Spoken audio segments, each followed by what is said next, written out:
Okay, and we're back. Ah, excellent.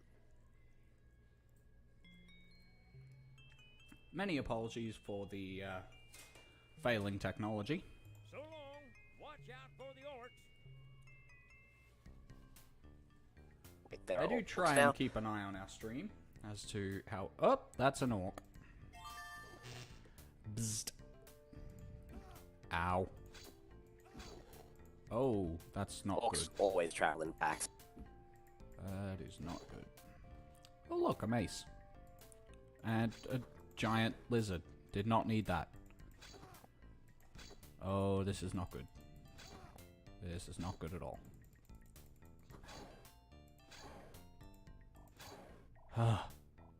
Okay. Okay, looks like our video is back up to a good strength. Excellent. Just in time to watch us get our ass handed to us. Taints whipped. So that was not fun at all. That combat. Although we do get to see the rather...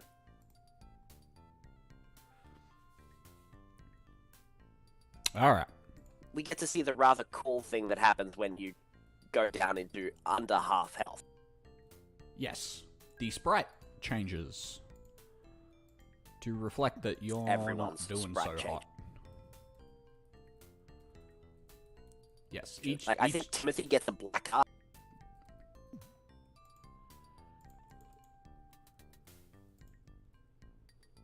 I know that Conrad loses a tooth, Yes. and then, And then magically regrows it. miraculously grows it back. There's magic in this world.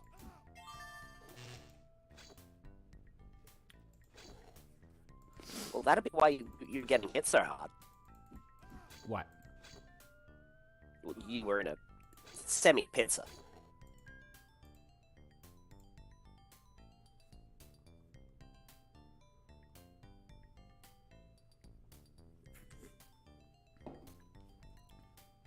So the reason why I'm starting every combat off with a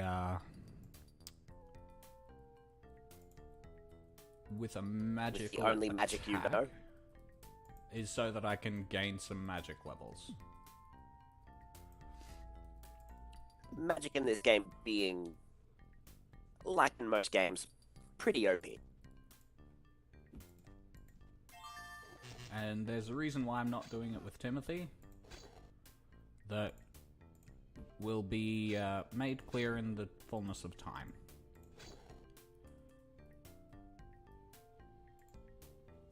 When did...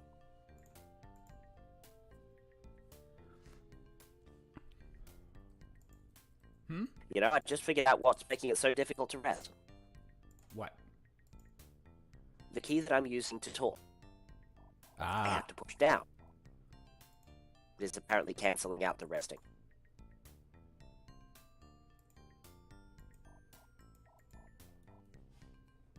okay. What happened? Someone has attacked.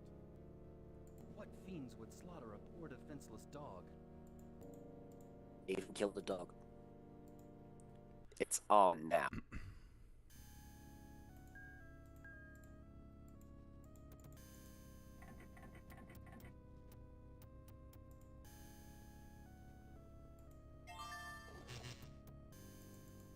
This is going to be a spectacular place to grind, so...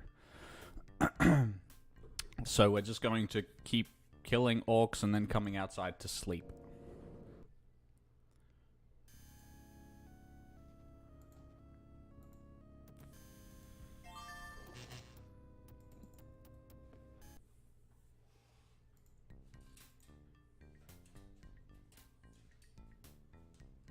Yes, a different variety of saves.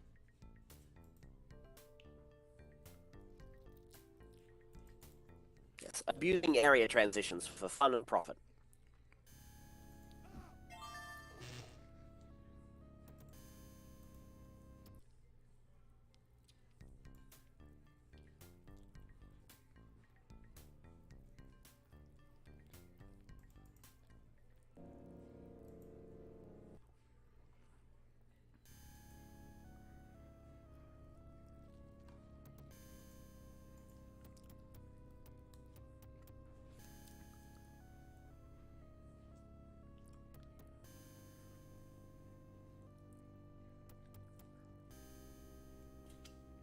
Sorry, just finishing up a snack.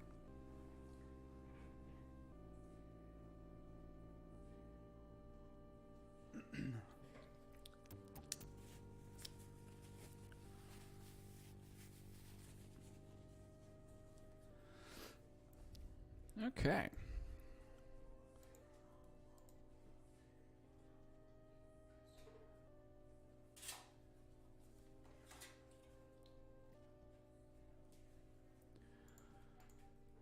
Okay.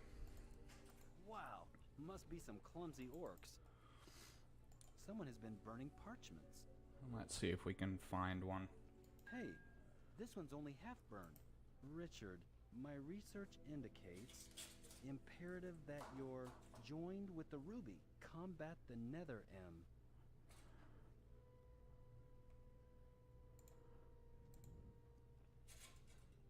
M. How cryptic.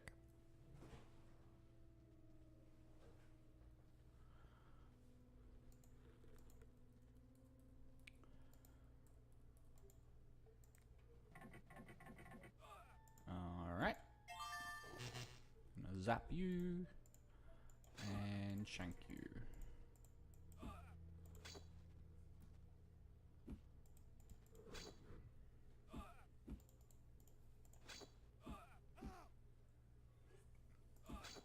Oh dear, they're behind me as well. Hello, you.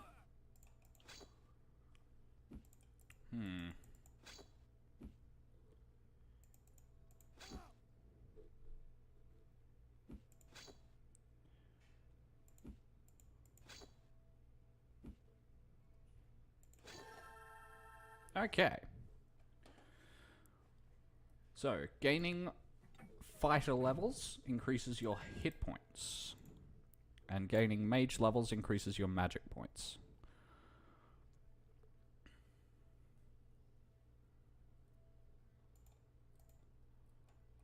Wow, must be... Ha! 7 years bad luck for some poor orc. The window's broken.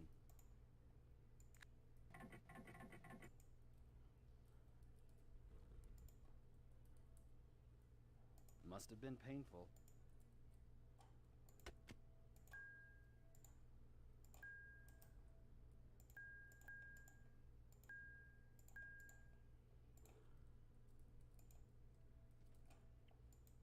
These scones are firmly attached. I think you mean sconces.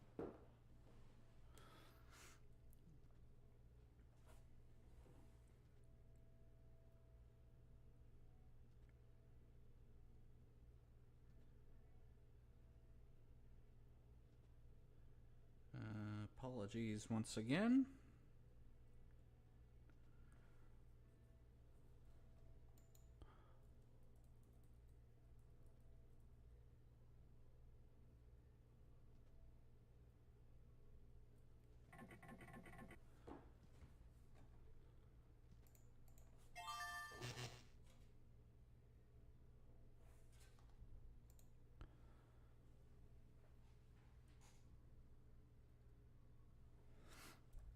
Okay.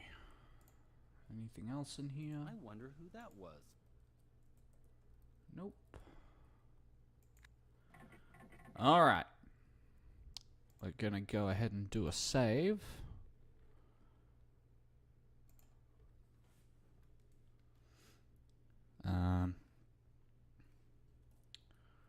Orcs.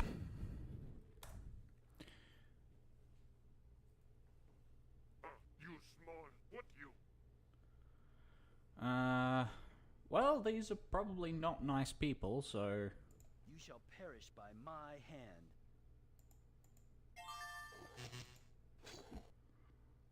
And there is no way that we're not getting Timothy in on this. Okay. That makes things much more manageable.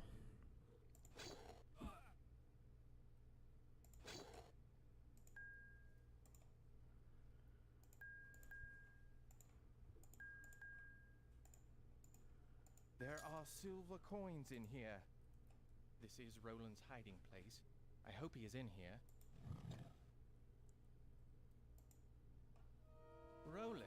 What has happened?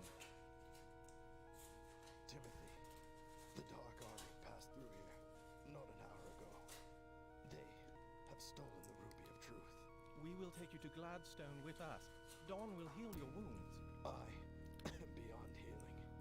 You two must recover the Ruby. The war has begun, Conrad. The death of such a patriot must be avenged. Let us hasten back to Gladstone. I vow upon his deathbed to find these orcs and return the ruby to Gladstone.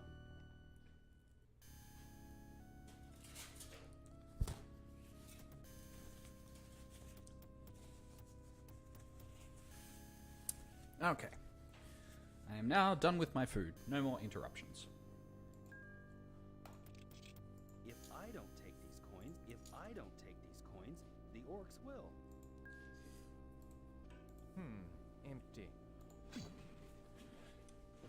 And note, the sprite of the chest has changed from being present to being significantly broken.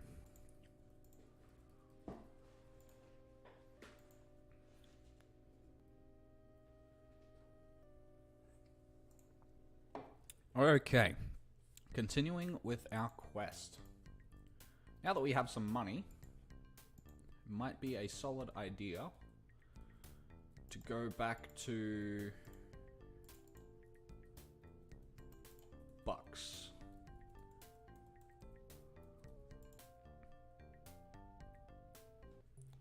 Welcome back to Bugs.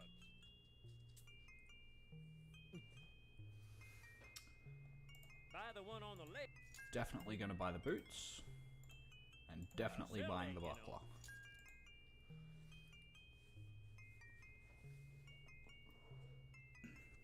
None of the other stuff is really useful enough to us to actually want to buy it. Oh, excuse me.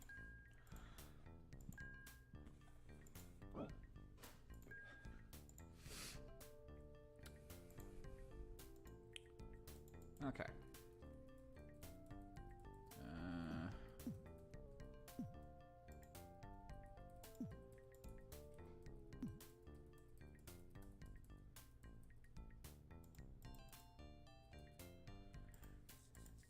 Okay, so we've got everything we can from here. What an attractive marina. What an attractive attractive marina. Hello. Are you going north? I had a writ from the king, but that other clerk kept it. May I still ride? Sorry. 100 crowns per passenger. Hurry, the boat is just leaving.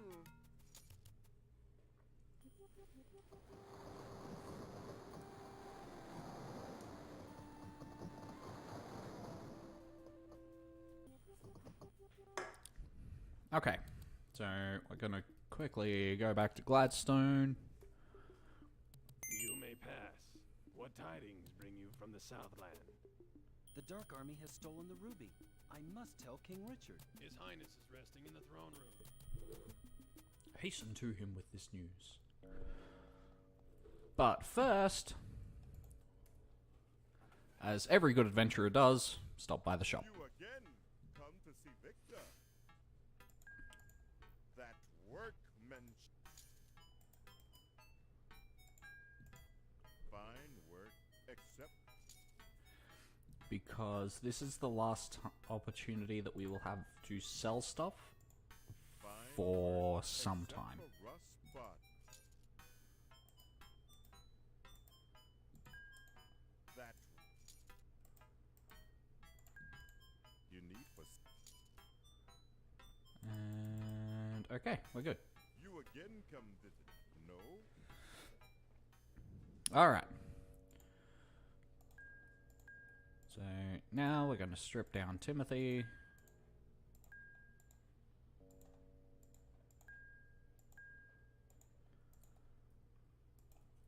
Because he is actually... The door is locked. Yeah. We actually lose Timothy right now. You have the Ruby of Truth. The ruby has been stolen. I must see King Richard. Go in at once. Apologies for that. That's all good. Stop me. I found Arrived just in time to watch Oh, man. Scotia actually ruby. almost succeed. Yeah, no, she's off the throne. She's actually doing something. Postpone your celebration, hag. I will not permit this travesty. Oh, the inept charmer Threatens me. Oh yeah, counter magic for the. You, Dawn, will be the first to grovel at my feet. Oh, she likes the crows. He still lives, but we have no antidote, and he sings. Ominous and yet agile. Also, interesting choice, no buying the bow. All of our magic into a protected shield. Why would I buy the bow? Because it's the only ranged weapon. Oh.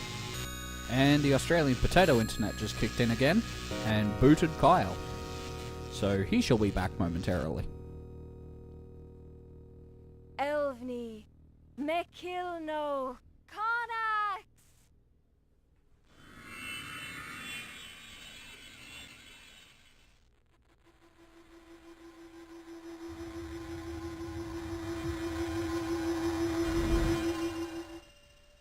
This shroud will prevent any further action of the poison and protect Richard until the cure can be located.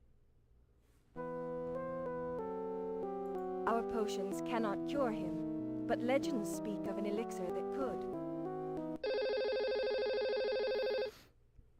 And that is Kaiser joining us again from the Australian potato internet. Australian potato. Goddamn internet. Yeah. Sorry for breaking the solemnity of the moment, people, but I would actually like to be able to comment on the solemnity of the moment.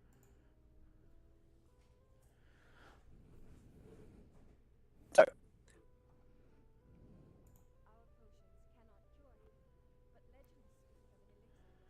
And once again, I forgot to re-raise the sound. Yep. One of these days I'll remember.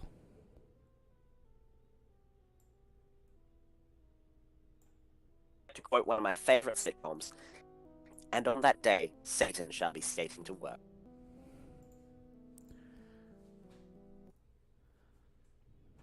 Okay. All my potions are for naught. I knew it. This is indeed Gladstone's darkest hour. This has to be the work of Scotia, but how did she manage it? How did she Did get the whole inside thing of her the being keep? able to We turn change into a our bird passwords escape you? frequently. How did she get inside the keep? We change our passwords frequently. Hello, we have not met. I am Bakata, Dawn's apprentice. Let's talk about Bakata, shall we? And but just I'm going down to the Urbish mines and get to the bottom of all this masked business. Come now, Paulson. Do not be so rash. The Urbish mines are where Scotia found the mask. Dark army is surely swarming all over that place. Well, I just won't sit here on my backside while that wench has her way with the whole countryside. that's the sort of thinking I can get behind. Yes, Paulson, the badass. Is just going to go steaming straight into enemy territory and see if he can find a weak. Can we go with him instead? That just sounds rad. This shroud has required almost all of our magic to create. But no, in this little section we have the main thrust of the story. Also, we have Bakata,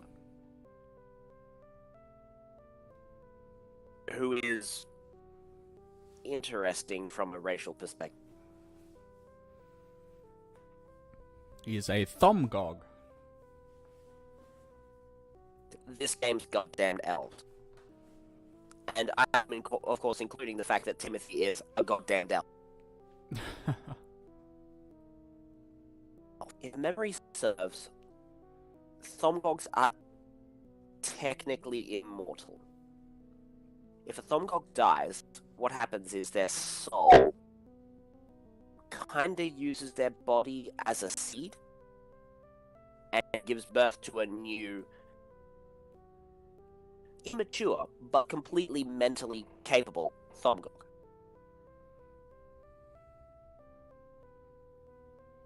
And that's if they dive at him.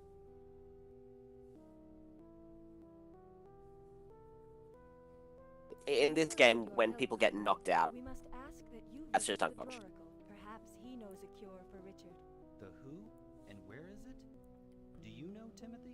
Unfortunately, Timothy's services are needed here. Bakato will join you in Timothy's stead. I'll meet up with you later, Timothy. I'm familiar with the path to the Oracle. I would be honored to join you on your quest. Farewell, Conrad. You had best hurry. Do not grieve at our separation. Bakata is a good man, and will be an asset to you on your journey. Your time has come, Conrad, to walk the paths of magic. This mystic album will hold the spells that you acquire. Practice and learn to use it well.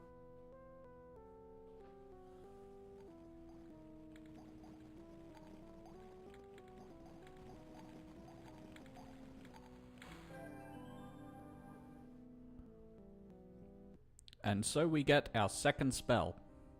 Heal. Heal.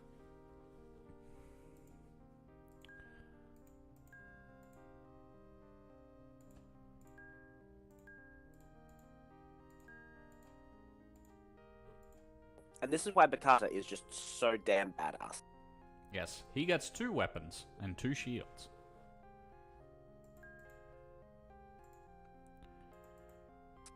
Also, take note of his levels at the moment. 113. Yep. He is He a is mage, scattered out to be a mage. but he sucks at being a mage. It's a lower amount of MP. Not strictly the lowest. That award goes to Michael.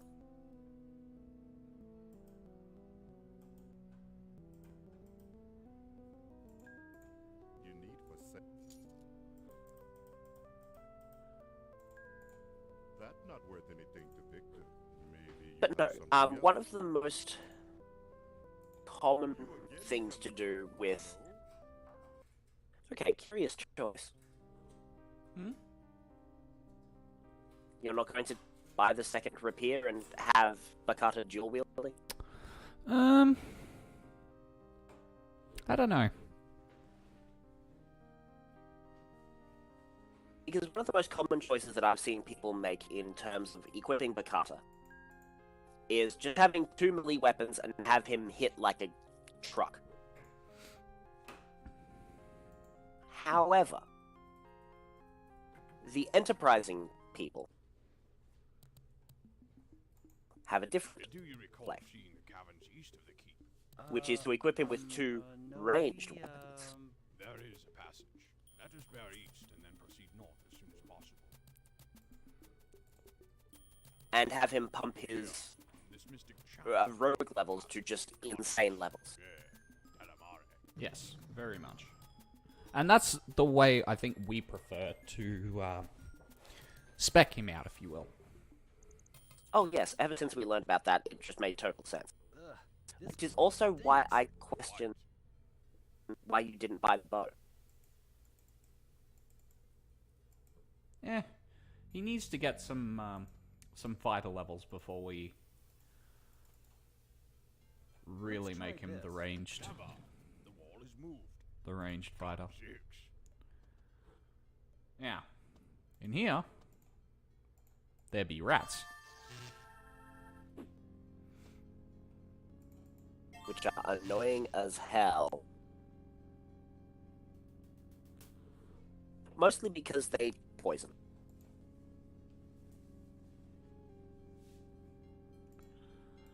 Yes, and poison is not easy to deal with in this game.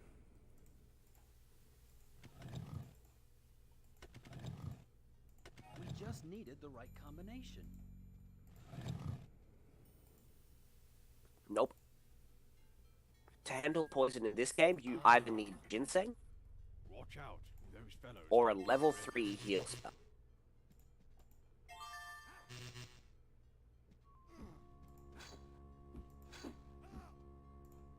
Which which the party just isn't able to muster at this point. My weapon.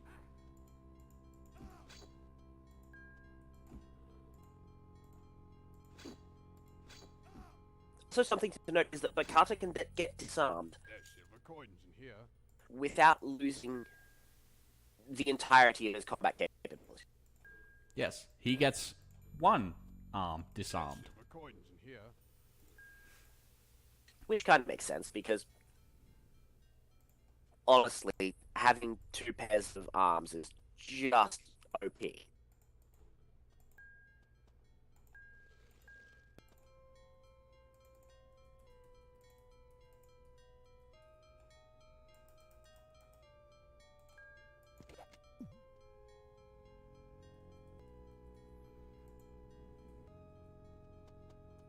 I should have rested. You should have rested. Oh, too late now.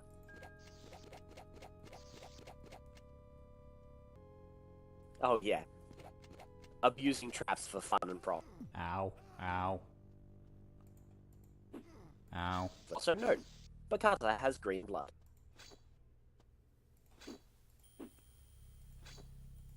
And I think at some point he's had an eye put out. Damn it. Oh, look. The Emerald Eye. Yes, Conrad is going to die of poison. No, I'm not going to stop it. Die. Because now we have access to the heal spell. Which brings people back from unconsciousness. Hooray! And It also onwards we makes go. alloys completely useless.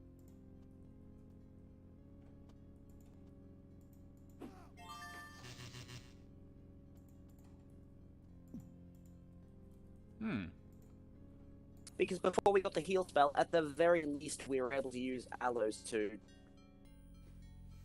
Well, and I did. I did use an aloe to bring back Timothy right before the battle with the Great Orc. Yep. Which, by the way, I thought that was badass. I'm glad that you made the right decision. Yeah.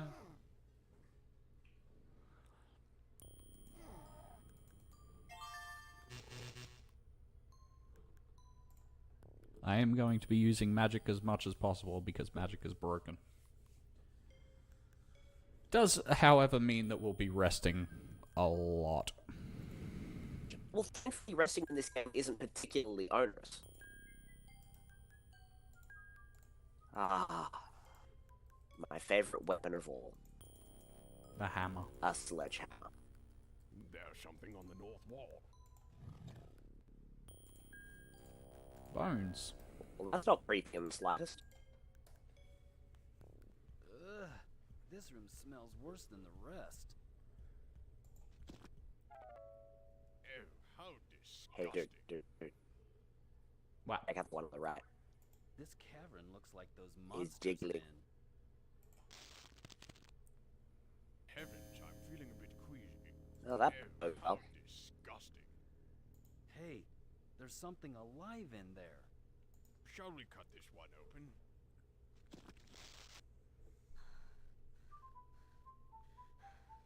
Oh, that air smells good. Thanks. I was on my way to the Droracle when one of those monsters grabbed me. We as well seek the Droracle. You are quite welcome to join us. Oh, Yeah, the more the thank merrier. you. I'm Laura. I've been chosen to serve in the Droracle's household on behalf of my village. If I can't get there, he won't give our farmers the weather predictions. I take it you are from Gisborne. I'm Conrad, and this is my friend Bakata. I'll wait for you outside this dreadful chamber. Okay, I love the Thanks, little bit of man. world building I that thought it happened was there. over for me.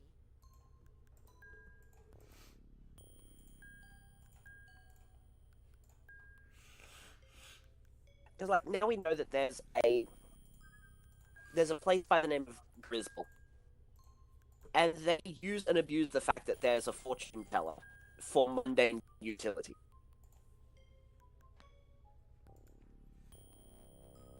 Yes. Also, of note, did you see Laura's rogue level? Yes. 4.5. That's insane.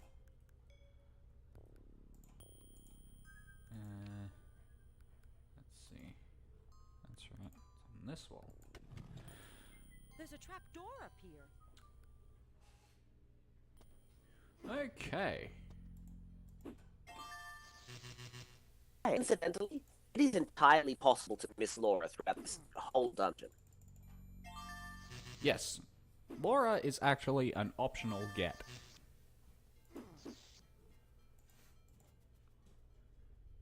Although, not only does it benefit us now, it benefits us later a lot as well. Yes, it will actually... This is going to sound very petty, but it will actually save us money down the line. Mm-hmm. Also, I call bullshit on Laura being in that pod for long. She had some spectacular smoky eye action going. Yeah, and the what would you say, lip gloss? At least, if not just full-on lipstick.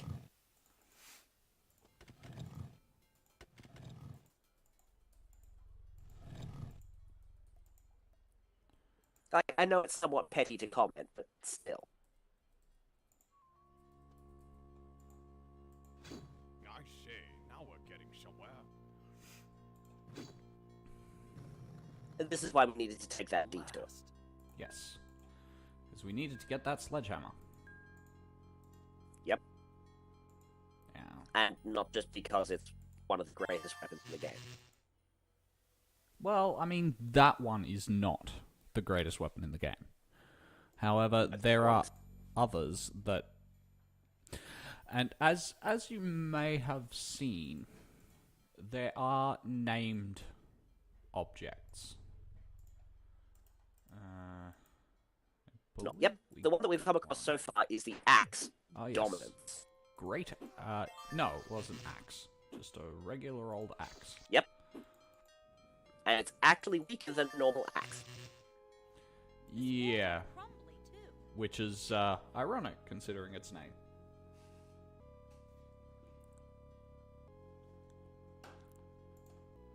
I view naming something purely as giving it a quality. Wall appears a mite sturdier. Whether the quality is good or bad depends on the individual weapon.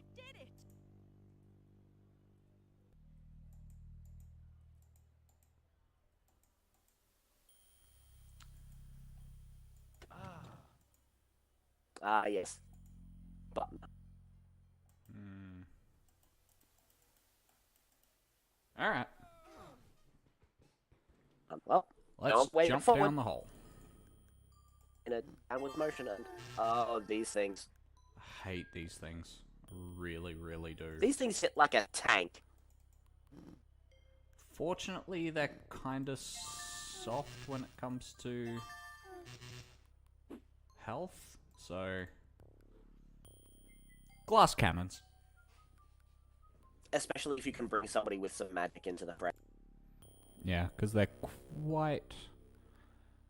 as you could see, a level 3 spark just completely wiped it out. But they would have no problem one-shotting Laura at this point. No. No problem whatsoever.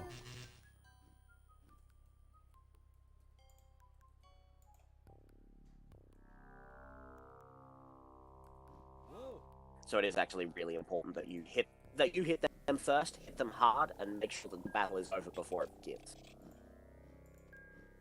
Another oil flask. Couple of stars. The sapphire eye. Empty. A pair of weapons for Mikasa. Huh?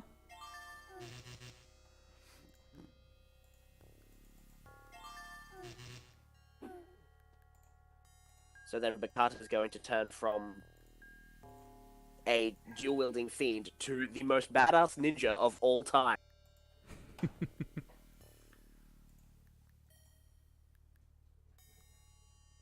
Actually, I do want Bakata getting one fighter level before I...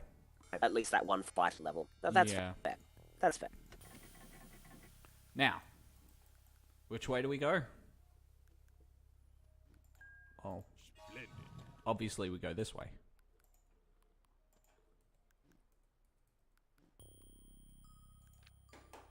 Do we? Because I thought I saw another carving back there.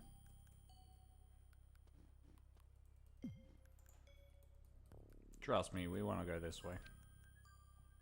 Eh?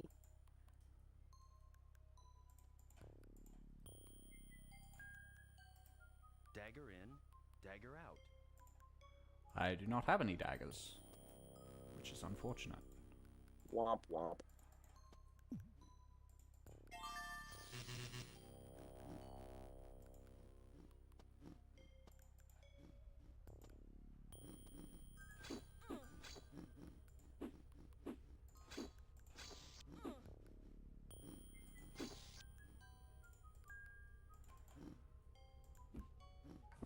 A conveniently placed rock. There's silver coins in here. Oh look, a dagger. A stiletto dagger.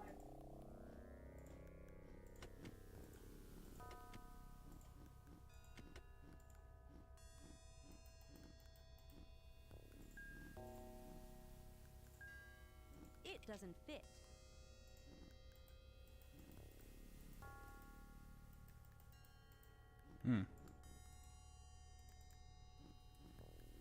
You need a key. I do.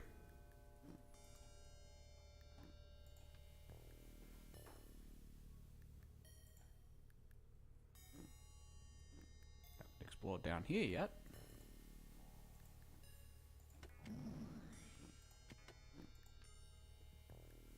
Woo! Eyeballs! Yay! Ruh-roh. Ow. Oh, this is not good. This is not good at all. Yeah, this is the sort of situation in which people die.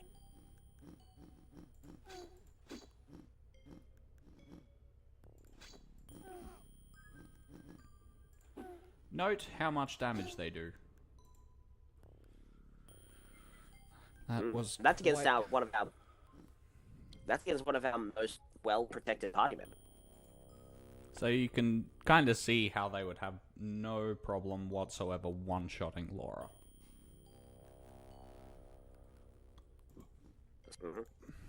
Especially given that Conrad is the second most physically durable of the main characters that you can choose.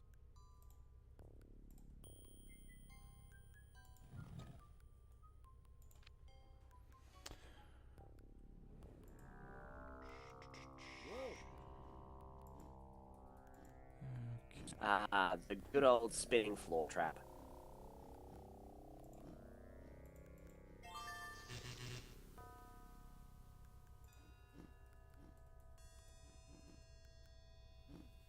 Classic of dungeon crawlers every. Brilliant. Quite a stroke of genius.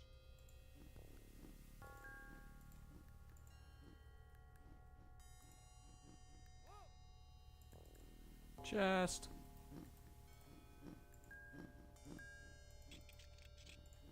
There are silver coins in here. Monies. A salve.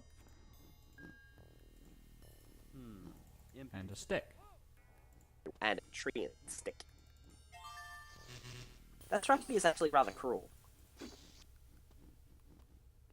You broke a limb off a tree just to provide yourself with a weapon.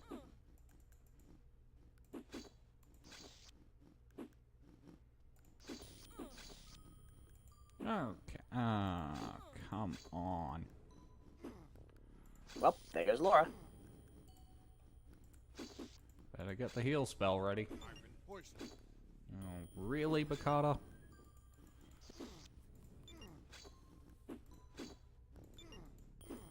I would love for you to at least... Okay, there we go.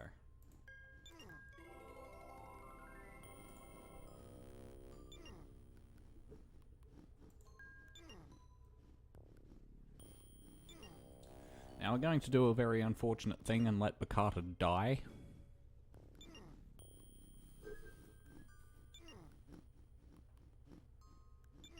well, fall unconscious at the very least. Yes, so he can heal himself. That's one of the little tricks in this game, is that you can actually use a party member to revive themselves. Oh, that is not friendly. No es bueno. No es bueno. Also, something to note, Bakata's fighters still went up, so... Yes. Yes, it did. Ninja Bakata mode activated.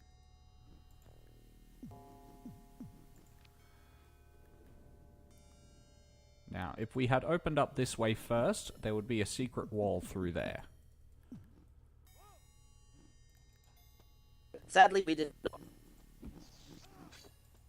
And that leads to one of the two main divisions in this dungeon. Which is actually rather a cool one. It lends some replayability to this game. Yes. So having said that, we're going to go this way. If memory serves, you can throw another thing. No. You want to be... Yeah. Yeah. Kind of forgot about that. Want it to be up close.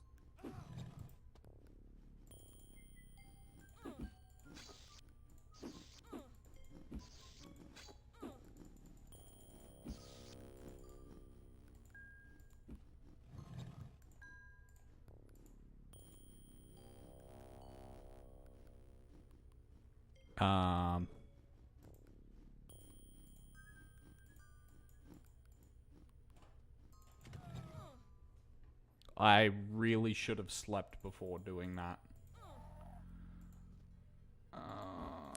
We're rolling may have deep been now. A huge mistake.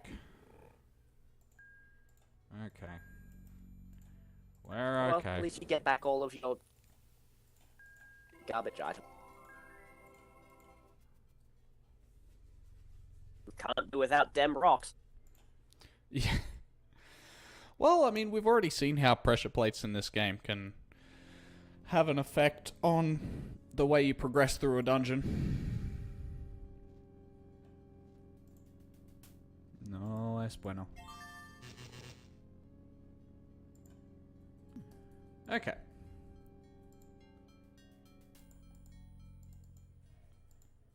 I need to find somewhere around here a key.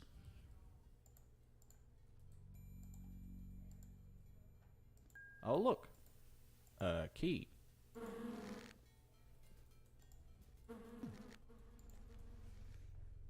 No way.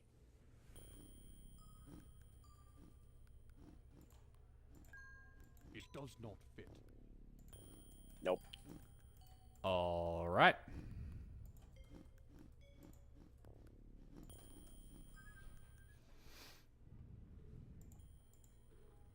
BT dubs, as far as we are aware, that iron key is useless.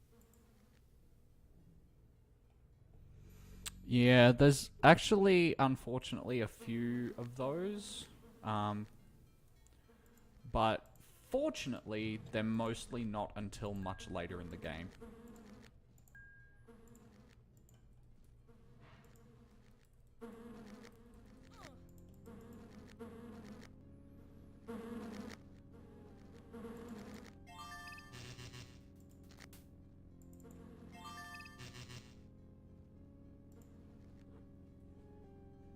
And those flying insects can get really annoying.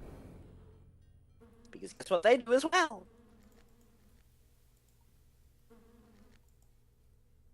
They can poison too! Yeah! That's an empty flask. I wonder what that's going to be useful for.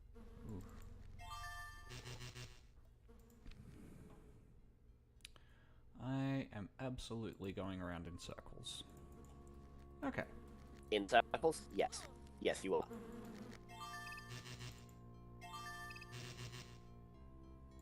Okay.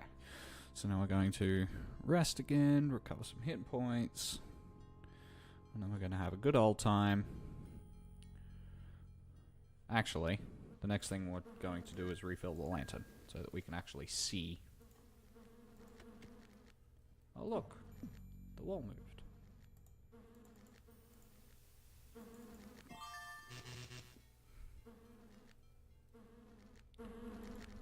Okay. A saber. Which is also worse than the sledgehammer. Well, not quite. It just has a different priority list. Yes, it provides a much, I guess needed in Laura's case, boost to her defense. Yeah, sabers are one of those weapons that Ah, actually what a boosts defense a little bit. What a shock! Laura's been poisoned.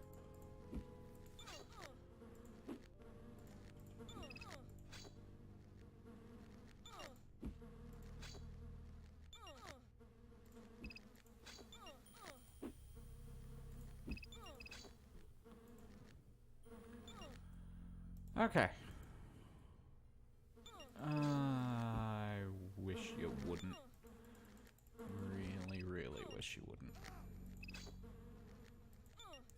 Now, Laura's getting near death. Preparing the heal spell. Come on. Come on. There we go. Now that last hit point. She hung on. Hung on for dear life. Really? Man, that's actually a really clever flying spider. Jumped out of the chest.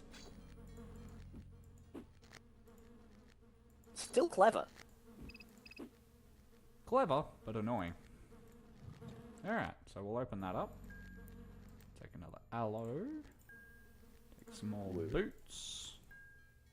No, that's actually useful. Another oil flask. And that's it. Always useful.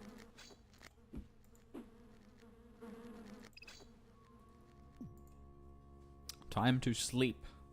'Cause I haven't done that recently.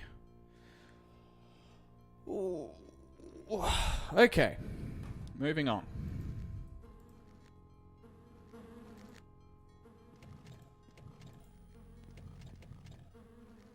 That wall seems strange to me.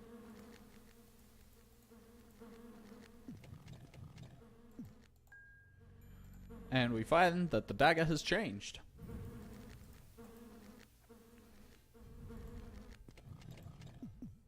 It would have been much better if we were able to keep like some of the weathered daggers from earlier, but we were kind of stupid on that front.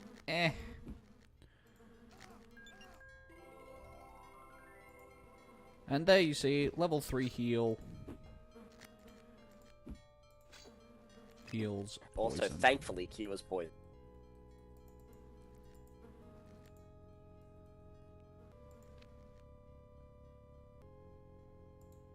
Ah. I have forgotten. Hold up.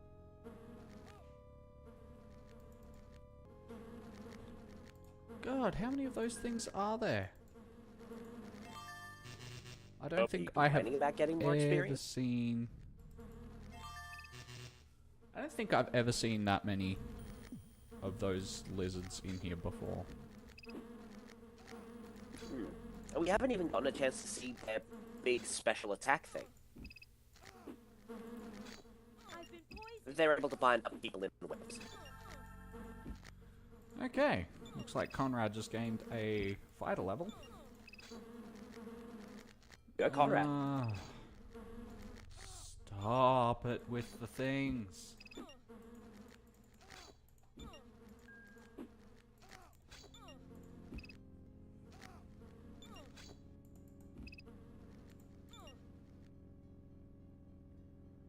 Okay, finally able to rest. And you thought Legend of Dragoon was overdoing it with random encounters.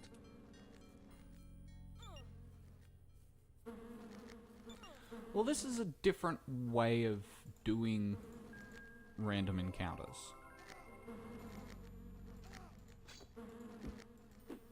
I've been poisoned. Oh, would you stop it?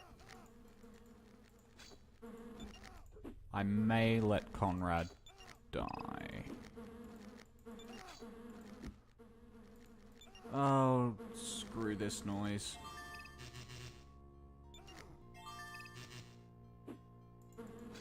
Sometimes you just have to cut loose. Really? Can someone just not die? That'd be great.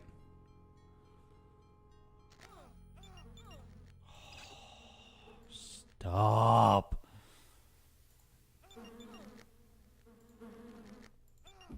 Didn't mean to do that. What does he have?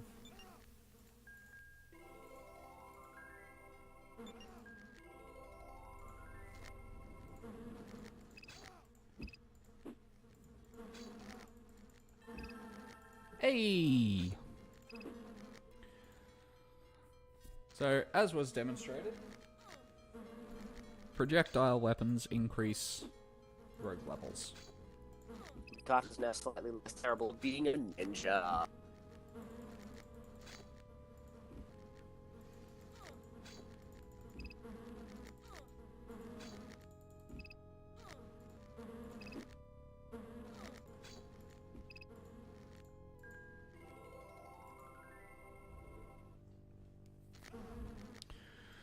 Just want to get all of my hit points and magic points back. Is that Your such... consideration. More flying fighter. Is that such a hard thing to ask? Okay. Well, I mean, apparently it's a big ask. Oh look, an axe. Nothing could possibly be behind here, right? Oh. For the first time, nothing. Ah. Okay, fine. Some flying spiders thought it was a good idea. I just wish they would stop. Oh, come on.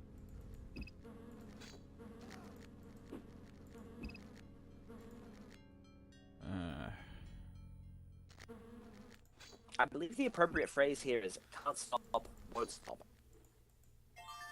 Yeah, you're not kidding.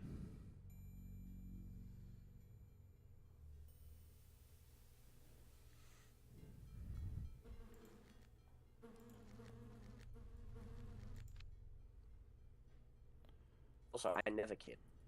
I pun a whole hell of a lot, but I don't kid.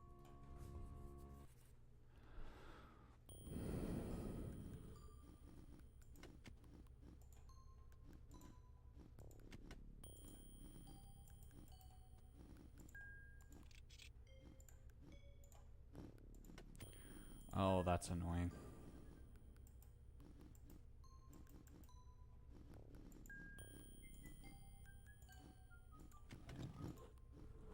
Oh, that's just great.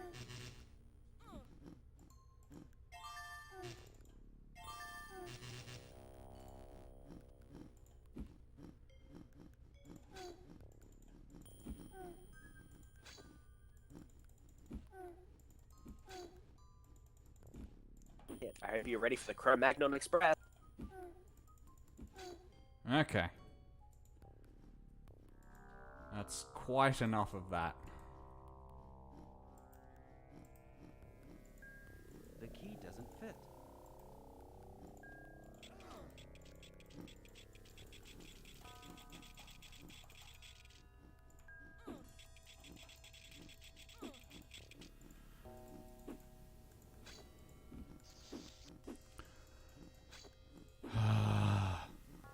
I don't think I've ever had so much trouble with this dungeon.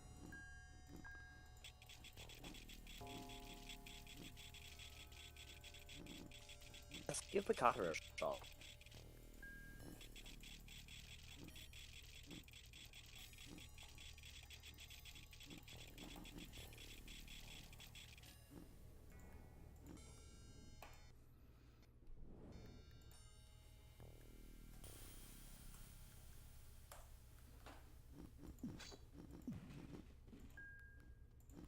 We got a helmet. a new spell. Finally, something area of effect. And the jeweled dagger. The chest is smashed.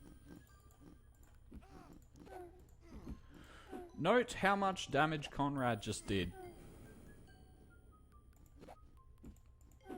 I.e. a lot. I've been poisoned. I believe the scientific term is hella. Hmm. Conrad just did hella damage. 62 damage. With a dagger. So the jeweled dagger is known in this game for being the highest damage causing piercing weapon.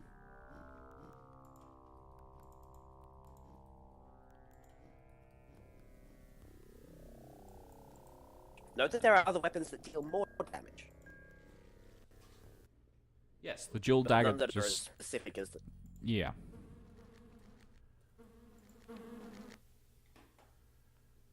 Okay, so now we can go down another level.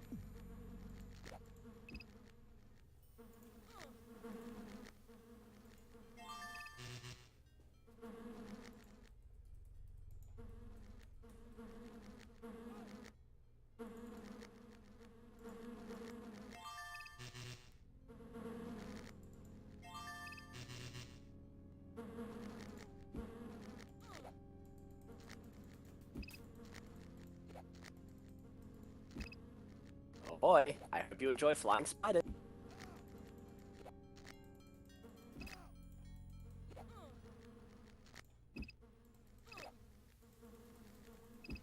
I've been poisoned.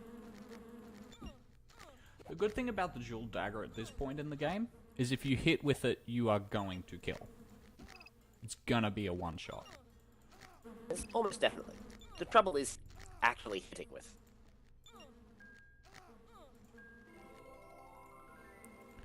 Freeze.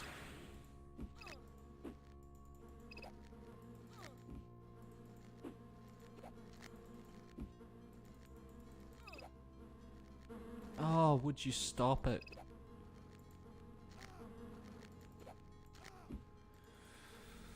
I just want to sleep and recover my magic.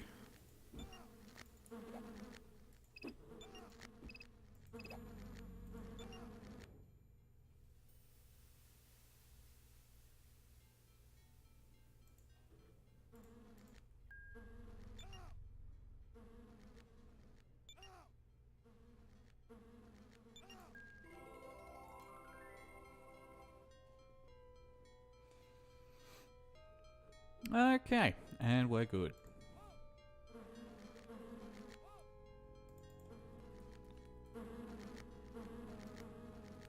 Well, I wouldn't necessarily say that we're good. We're healthy. Yes.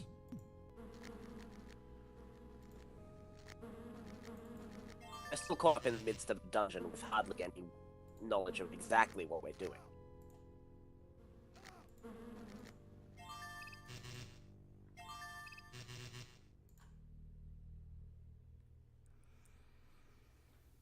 Okay.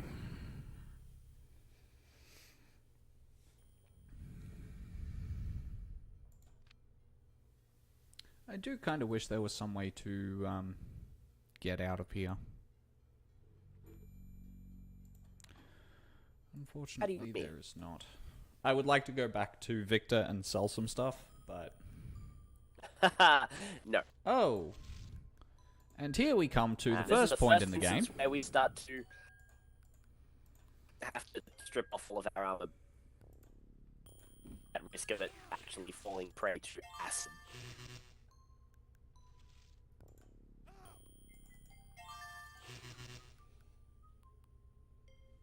Also, if memory serves, these are the first beasts that we encounter that aren't in the bestiary supplied with the game. I had no idea that these weren't supplied in the game. But then again, you do only face 3 of them.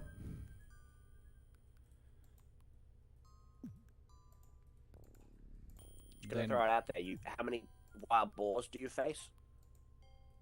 one, actually, that's a fair point. And they're in the bestiary. There's silver coins in here. Money. A crossbow.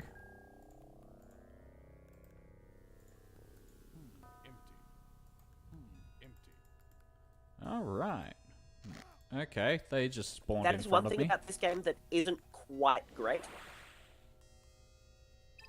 What's that? It's difficult to tell the effectiveness of long-range weapons. Yeah.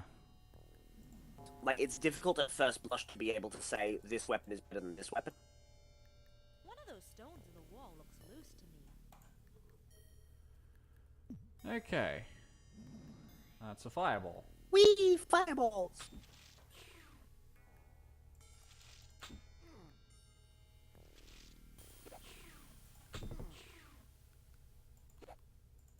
My god, something actually survived a hit from the chill dagger. It didn't survive too, though. Yeah. Alright. That's another crumbly wall.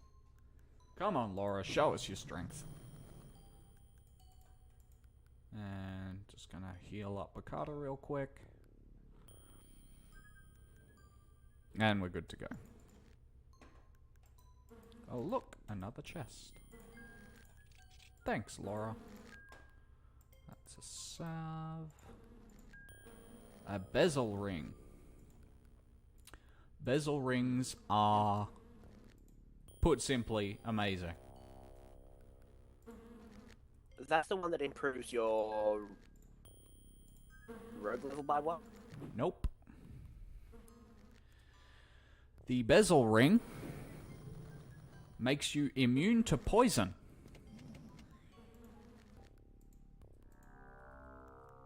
And that is one of the weaknesses of this game.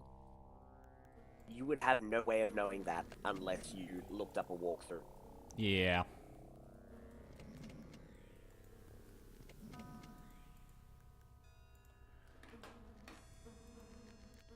Well, that was very much like a ninja.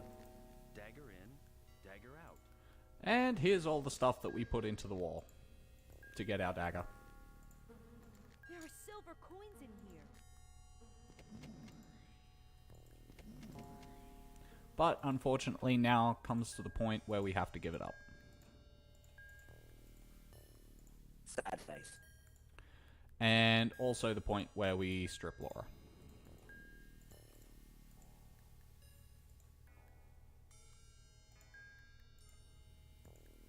Mostly because she's going away soon. Alright. Quick status update. Conrad's doing alright. Conrad, 314 with some pretty beefy equipment. Bakata 223, Bakata. also not bad. Yep, he's ranged, equipped, but he's still got the buckles. He could probably do more on the There we go. shield side of things, but That's balanced it out a bit more. what can you do? Yep. Excuse me. We are seeking a cure for King Richard of Gladstone. Peasants! How dare you speak before placing an offering? Go through the archway there, and place your trinket on the altar. Ladies and gentlemen, the Droracle and the Jackal. To which trinket could he be referring? Yes, I wonder. If you try to put anything else in, I think they want a different offering. it'll just come back with that message. Have a rock. I think they want No. a different offering. A half-burnt scroll. I think they want a different offering. So you just get that same message until you put in what it wants. Which in this case is the dual dagger. Go now and get the elixir. Yes. For those playing along at home, if we were to put the sapphire eye in From first, Bridgeville. Where do I go now? When I'll the continue this daggers later. are finished, you shall wait here. We're seeking a cure for King Richard of Gladstone. I am aware of that.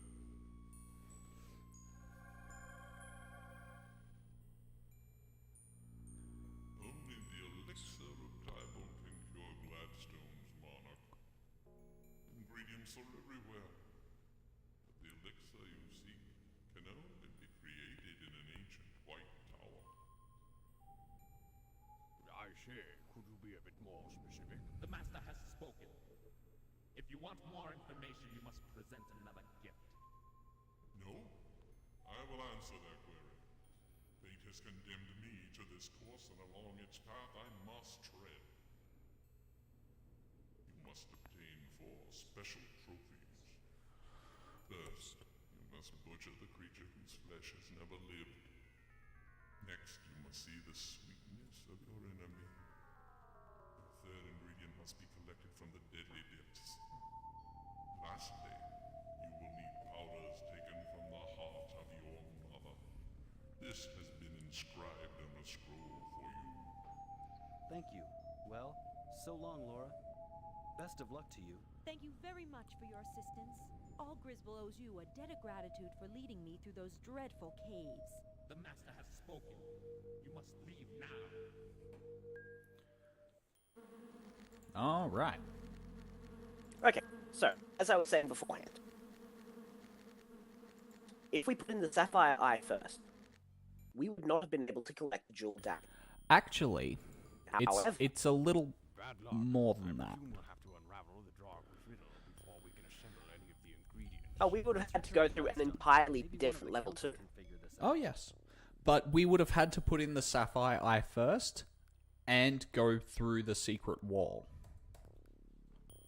Like, if you open up this, if you go through the other way, you completely miss the ability to do anything else on that level. Yes, but you miss out on something anyway.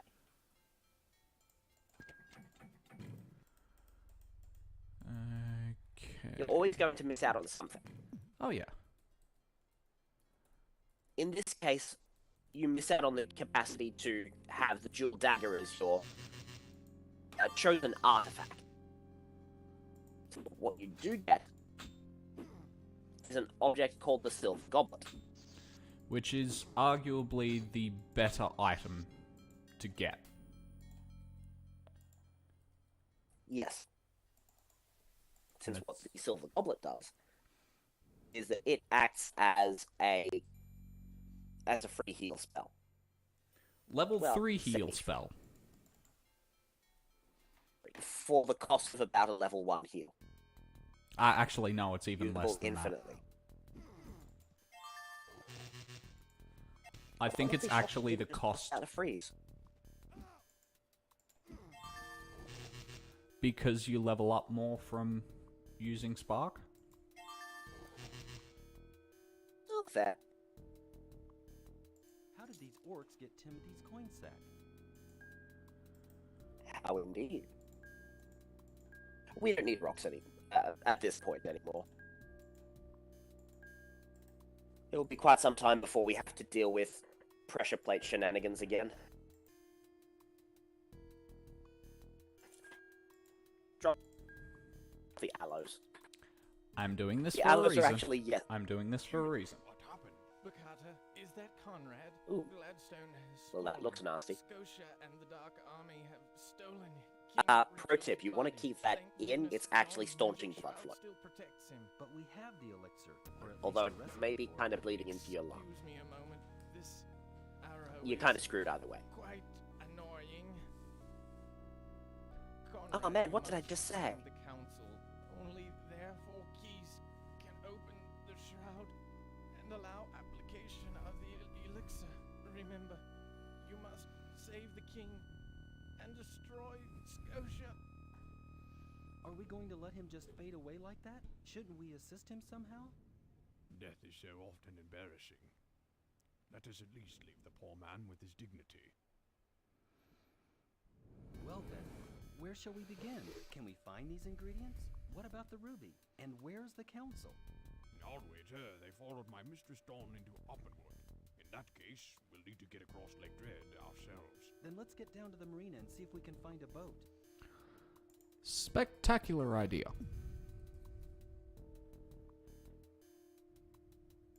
I hope that tart enjoyed On the that. visit. Wow! I hope that tart enjoyed the orc's visit. Oh, man, don't hold back, Conrad. Just tell us how you really feel.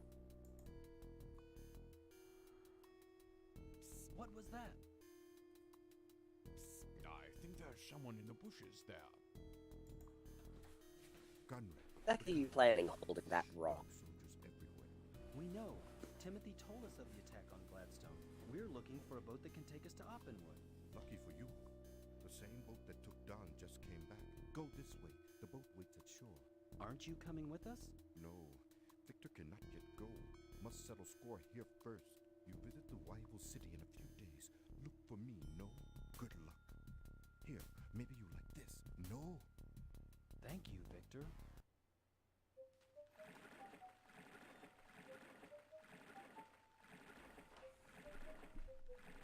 Row, little monkey, row. Yeah, that's not very nice. Good luck. This is where I left your ladyship. She met someone in a wagon. Okay. Let us hope we locate Dawn quickly. So, I'm going to leave that there for now. I'm going to sleep so that I can get my magic back. And then I'm going to do something that I'm only doing because I've played this game before.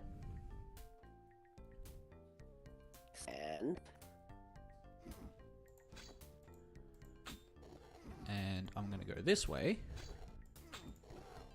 Leave that mace there. Also, that crossbow seems to be doing some work. It's kind of okay. It's kind of alright.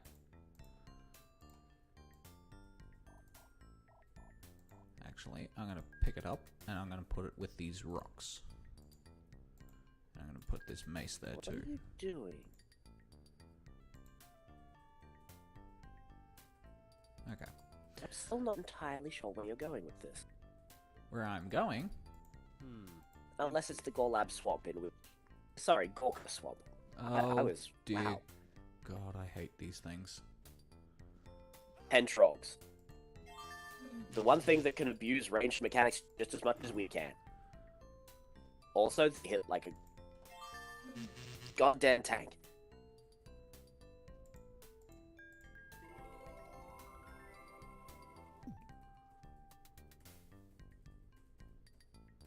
No, the Gorlab swamp is in somewhere completely different. That's in a place called Serpentile, in the Ultima universe. Yeah. Careful. I do believe that we will find a sinkhole to the east. Thunder, identify yourselves! We are from Gladstone. If you come in peace, you are welcome. But be warned, not long ago we destroyed a passing band of orcs that invaded our beloved swamp. Alright. Oh, I did not want to face this thing.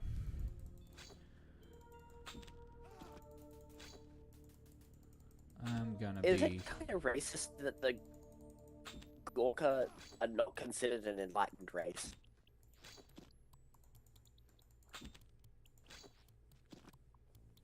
Didn't even think about it. Because, I mean, they seem relatively friendly. For a little standoffish, but if they have to deal with orcs on a regular basis, that might just be a defense mechanism.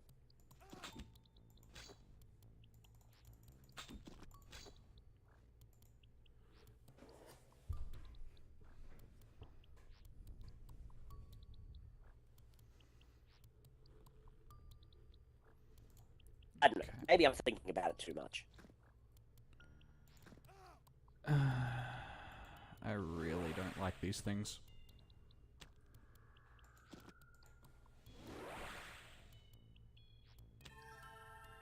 Hey! Yeah, anything with resistance to physical damage is just a pain to deal with. Yeah, that smell could kill. And you'll notice how the smell has knocked Bakata out. Cover your nose, something here stinks. Yeah, that's going to be a common theme throughout this I swamp. don't have enough magic.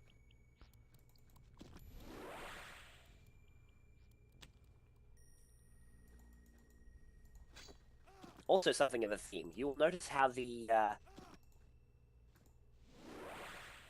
notice how the coloration of the area has changed slightly after the freeze spell?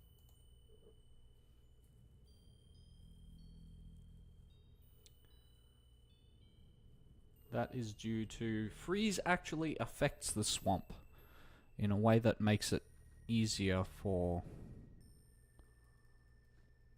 one to get around. Mm-hmm. In particular, what it does is it cancels out the pools of, as you can see, swamp water. And this thing in front of me here is why I came here first. Abusing environmental interacts for fun and profit. I just really want that slime to go away. It's probably not going to.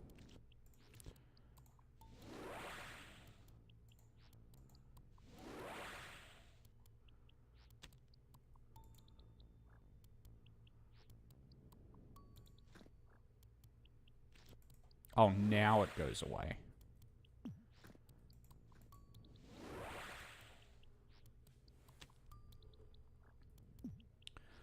So, what this thing does, this thing on the wall, is it takes any item and spits out 60 crowns. Doesn't matter what it is, it will spit out 60 crowns every time.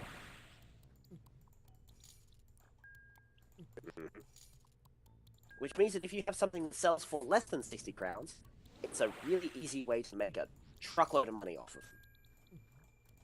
And we'll see why later in the game that is important. I mean, you can see why right now. Having more money is never a bad thing.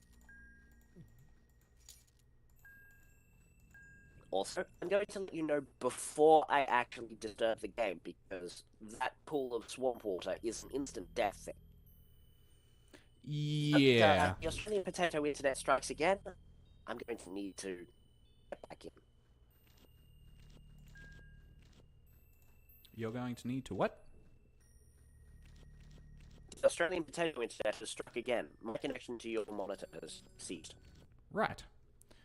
Well, let's fix that before we continue on. Go ahead. Say, let me know when you're safe. Go ahead.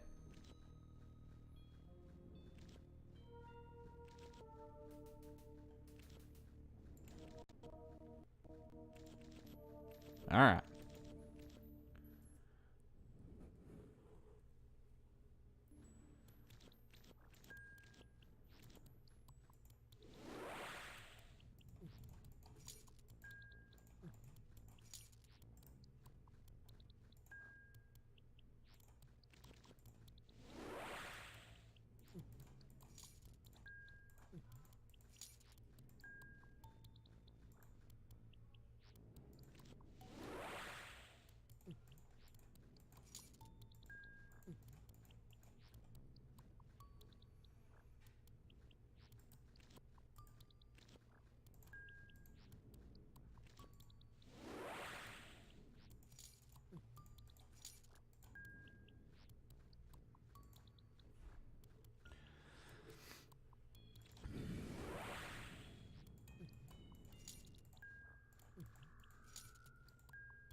There is another one of these head things somewhere in the swamp. And whenever you put something into that one, it fully restores your hit points and possibly magic points. I don't remember, but we don't usually use that one a lot. Mostly we rock out too hard for. And also you can sleep anywhere, which does precisely the same thing.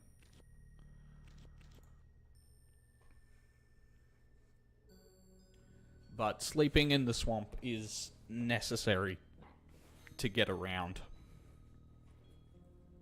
Mm-hmm.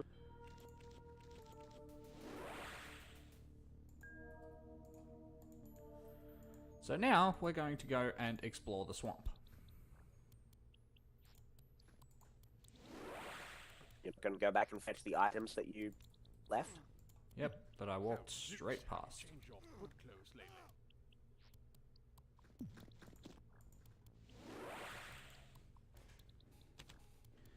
And yes, in case you were wondering, that was Bakata being physically assaulted by the smell of this place.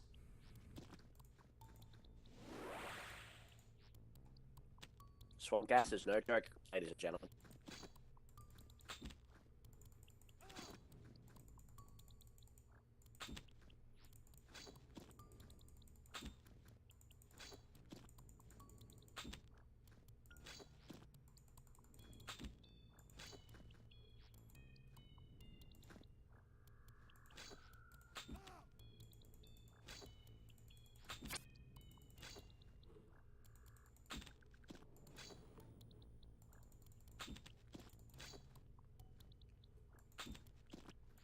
These slimes are seriously annoying.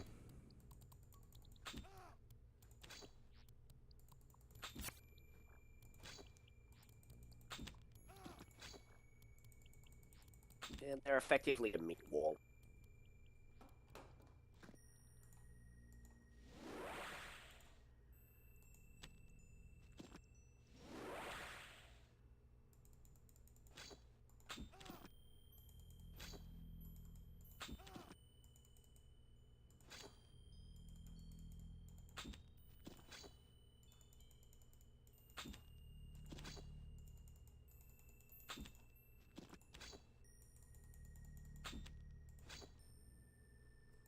Oh, as a question of interest, why have you not equipped the dwarven buckler?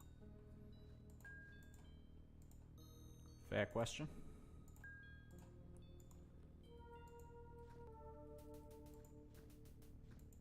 Also, as something of a question, where are the dwarves? Bunda, remove your weapons before entering the chieftain's compound.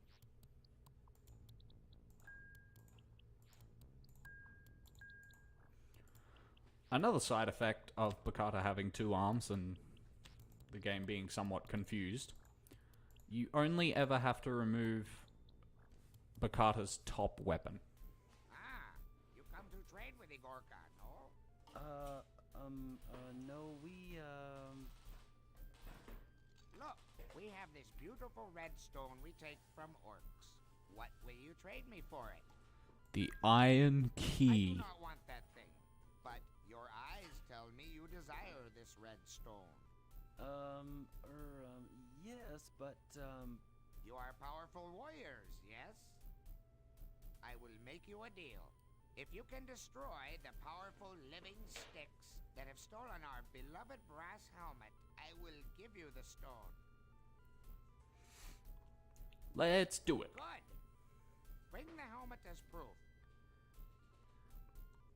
Honestly, I would be very, very, like, hurted inside if we tried to steal from the Gorka. They've been nothing but lovely to...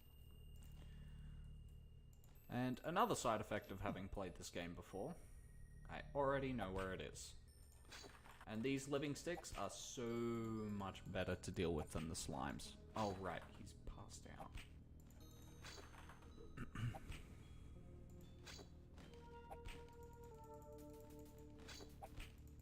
I would really rather only deal with one of you.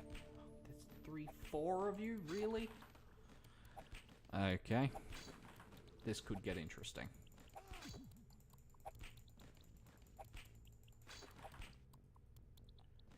Alright.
I feel like this is significantly harder since last time I played it.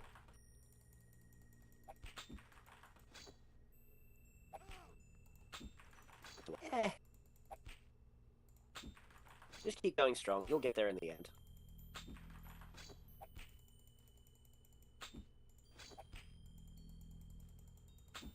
It took my weapon. No, it didn't.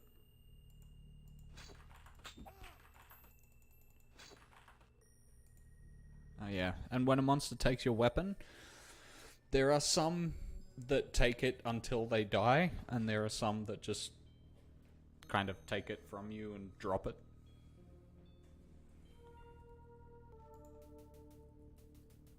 The ones that take and drop are much more clement.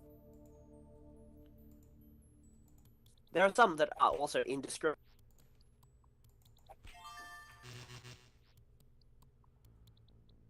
But there are some that will take everybody's. All at once. Dagger and an oil flask.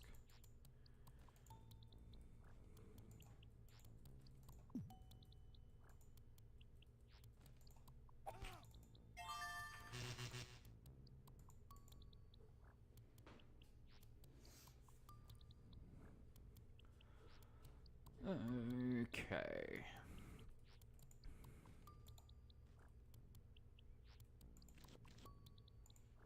So this is back towards where we came in. And there is a reason for that, and that reason is right here. Axe, a double ring, which doubles the effect of any healing items. I've been poisoned. Get over it. Does it double the effect of healing magic? I believe so. Good to know. We'll go into there later. We'll go into there maybe later.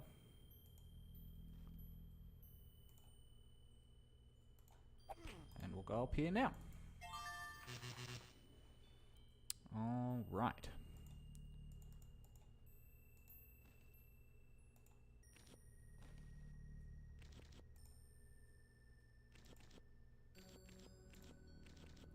So, as a reminder, for those playing along at home, this is probably, not explicitly, but almost certainly, the orcs that took the Ruby of Truth from the Southlands.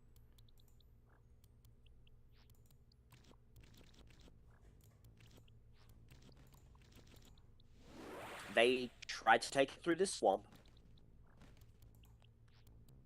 and failed.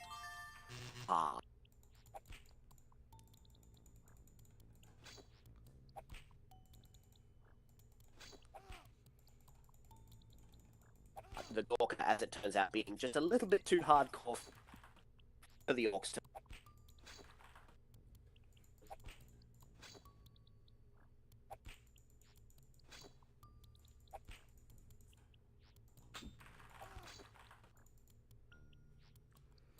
Ah, yes. Here we go. And just to show you, I'm going to use the bronze horseshoe.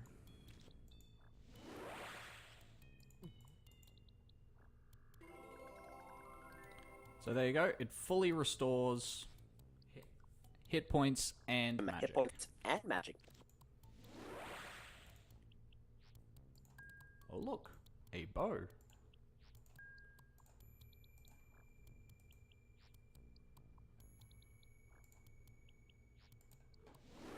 Yeah, it's important in this area to know your limit. There's silver coins in here. Well, it's not even know your limits, just don't test your limits. Like, don't even As try. previously stated, those are instant death. They're marked as pits, but they are so much worse than pits. Yes. I could almost say that they were the pits. Yes. Pits take you down to the next level. I guess by that Yeah, I'm definition, not getting these slapped are for that pits, part. but Did you bring me our beloved brass helmet? looks weird on him. Oh, Yeah, that's always fun to. thank you. You have performed a great Also, service for my people. that just doesn't follow their basic biology. Shall be known as heroes of the swamps. Take the ruby that you requested and guard it well. Take also Why, the thank nugget you. as a token of my appreciation. Why, also thank you. Massive, Beating up that massive trident. boost. That trident is just an insane weapon. Cover your For nose. those who are familiar Something with sort of stinks. D&D terminology, as a rough comparison, I would say that we've been dealing with +1 weapons up until this point. Like, all the named weapons we've found so far have been like +1. That's probably around a +3. Yeah. It's just that much better than anything else we've seen to this point that it's not even worth, like, even looking at anything else. Everything at my cost. If memory serves, Trident Man just won't quite make it through all the way to the end of the game. No, it but will it not. comes close. Yeah, it goes a long way. Also, let me know when you're safe for me to come back in, because damn you Australian potato internet! 40 crowns. Well, I am at a shop right now, so that's probably as good a time as any. Yep. Alright, come Also, on back. because we're Heroes of the Swamp, everyone's gonna give us a discount. Yes, discount meaning we pay less at the shop. Unfortunately, that does not mean they pay us more when we want to sell stuff. 25 crowns. An unfortunate truth, but a truth nonetheless. Goodbye, and come again. Swamp heroes are always welcome. Okay. What, taking the crossbow? No. Now, here's the question. Does the Ruby of Truth do anything? No, the Ruby of Truth does not do anything. I mean, I've had so many of my minds blown today that I just don't trust anymore. Really? I didn't know about the bezel and jewel ring. Well, I just thought that they were pretty. Pretty and functional. Best kind of magic item in my case. There is one more type of ring that we will come across later in the game. And it's called an That amber one's ring. use, however, is that's one's use, however, is much more obvious. Yes. Because what It the just improves amber your ring defense does by a small amount. is gives you a boost to defense, yes. Watch it. And Something is doesn't smell right also useful. Ooh, more aloe. Yeah, you're probably going to be cashing that in. I am selling the aloe for 60 crowns apiece. Incidentally, can't you buy it for something like 10 crowns from Nathaniel? Something like that. But as we noticed before we got on the boat, you actually... Storage space was limited. Yeah.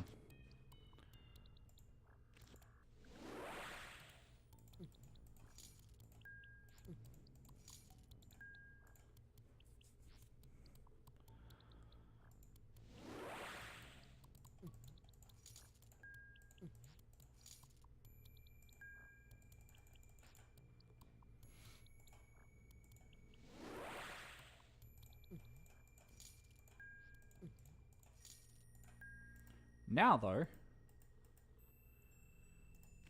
ain't got nothing but space. Which is going to be important. Because these are the last shops we get to really explore for about 3 dungeons.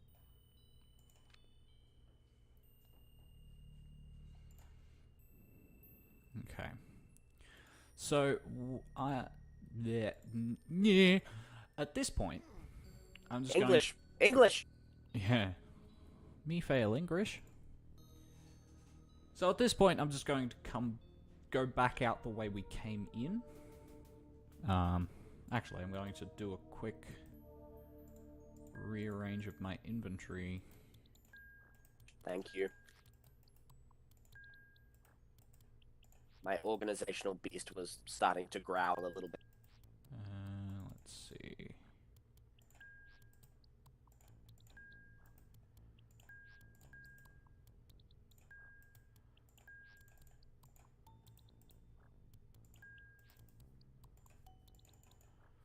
Okay, healing items. Throw oil flasks over there. Throw a bezel cup there. Definitely going to pick up some more swarms along the way.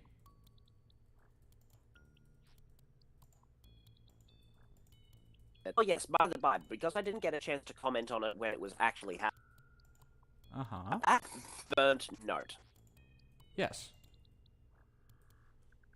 Richard, my research indicates the imperative that you're oined with the ruby. Oined with the ruby. Combat the nether. That's actually a really cool thing. And is one of my... from a design perspective, one of my favorite parts of this game. How so?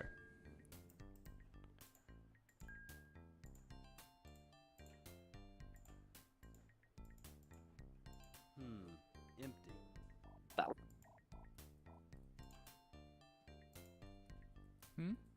It's actually a really subtle piece of foreshadow. Empty. Yeah. And one that's easily forgotten by the point it becomes relevant.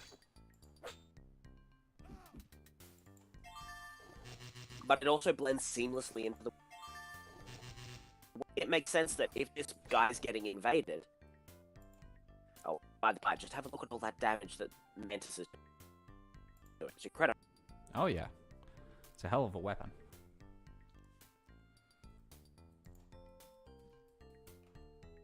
But no, the dude's getting invaded. He knows why. Empty. And so he decides to burn all of his papers before he's taken at best, killed at worst. So it's believable that he would have burnt notes. It's believable that the orcs would have missed that note.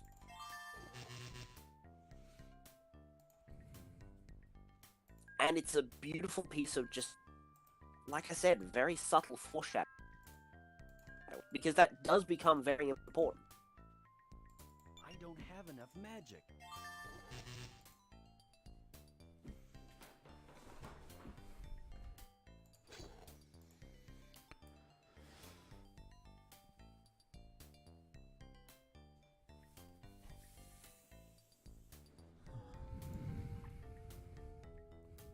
All right. Empty.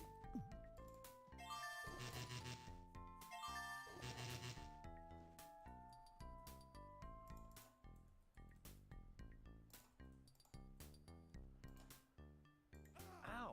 Something bit me.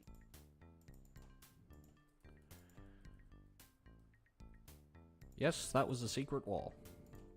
That comes up here to nothing. Except there's another secret wall. Unless...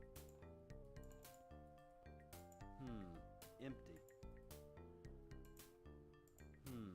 Empty. And that's also a secret wall.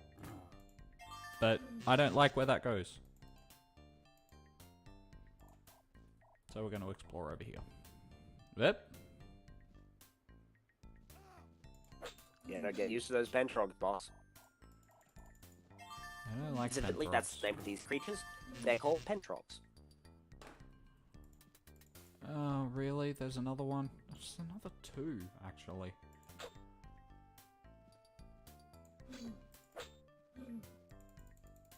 Come on, you can...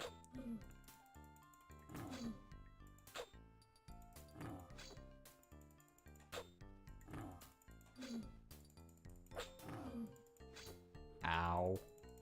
Ow. No es I bueno. was about to say you're fine, but you're really, really not, No actually. es bueno.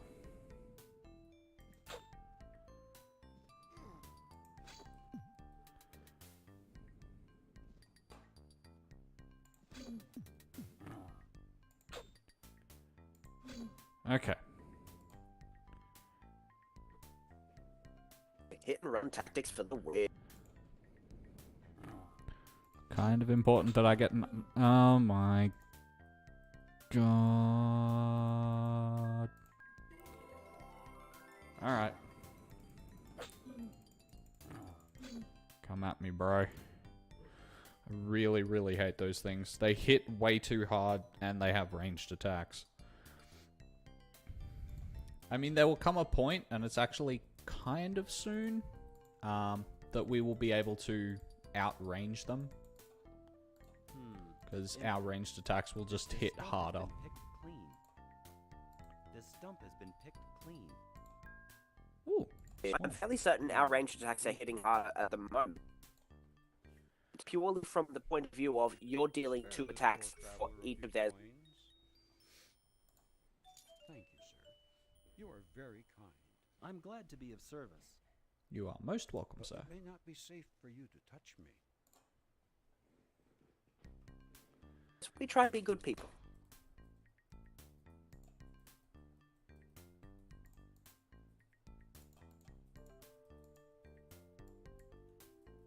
These are, after all, very dark times. Empty. There are silver coins in here. Woo, money. Empty. Ow. Boom.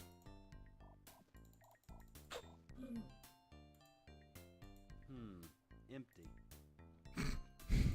Comes back from the dead to say that the hollow's empty. Priorities.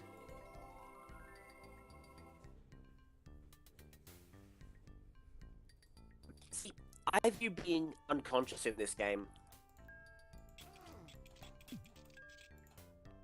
as just being out of the fight.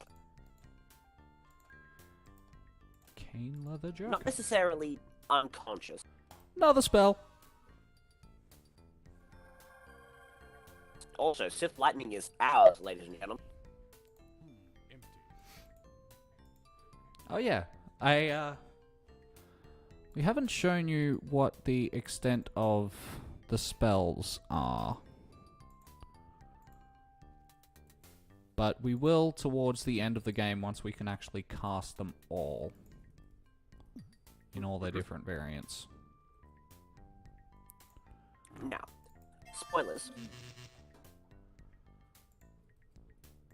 There are, if memory serves, 6 spells that are detailed in the manual. Empty. Yes. These are Spark, which is the spell that we've been using pretty much since the beginning of the... Empty. It's your basic single target. You're going to take some damage. Empty. Heal, which is your... Bog standard actually heal just pretty spell. self-explanatory. Ow. Damn, those things Freeze, hurt. which you know. There are silver coins in here. Lightning, which is... Again, fairly basically self-explanatory. multi-target.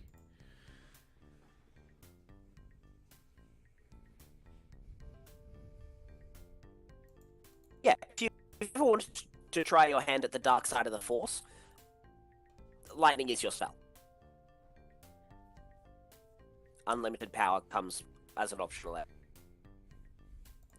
To give you a teaser,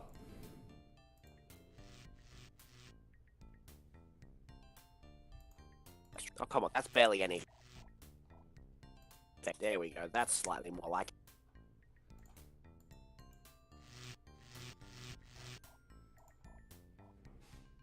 and that's just level 3.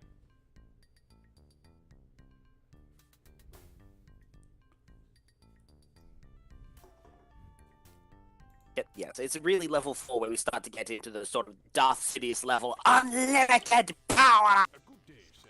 Have you seen a Sort of. woman by the name of Dawn?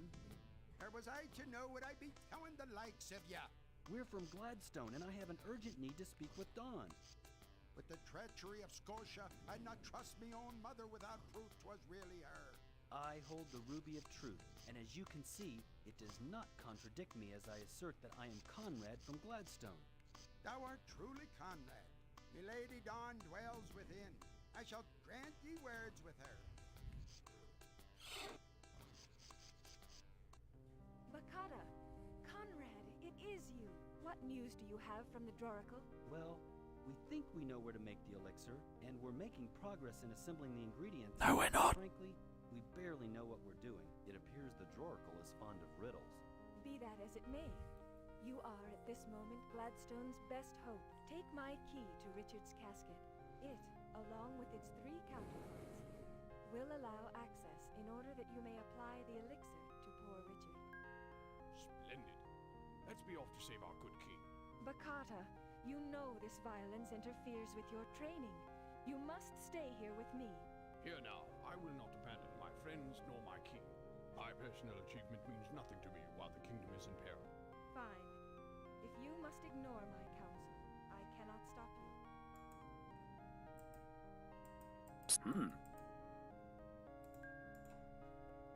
I see. This is quite obscure. I think the mother of which he speaks is Mother Earth. There is a mystic reagent called Earth Powder. I would try that. Thank you.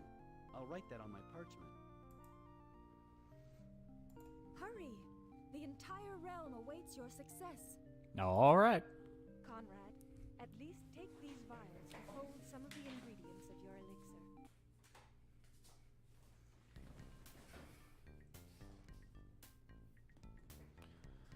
We now have 3 empty vials. 2. I ditched one. We now have 2 empty vials. Well, spoilers, that's just enough. Okay. Let's go exploring.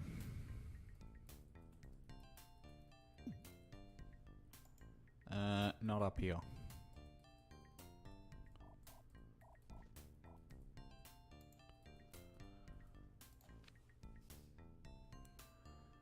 Yes, up here.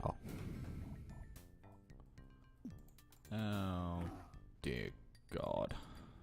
I hate Penthrogs. I hate Penthrogs. Why? Hate them, hate them, hate them, hate them.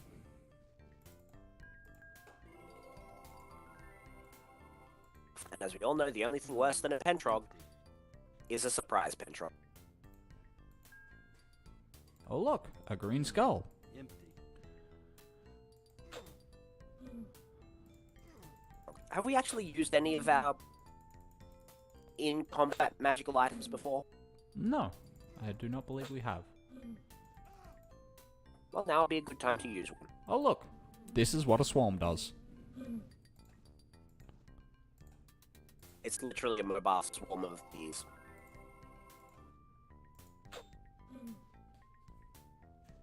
Spoilers, the green skull is also an in-combat magical item.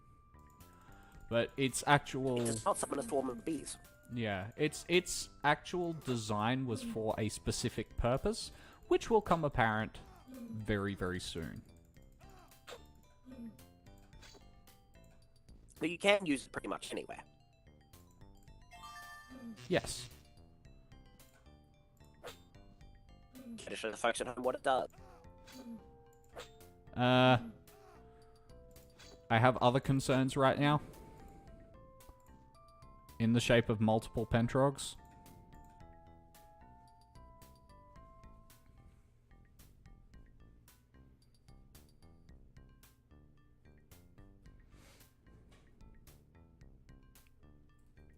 They appear to have momentarily forgotten you exist. Yeah, that's the kind of nice thing about these particular Pentrogs. They only are on this line and will never ever leave it.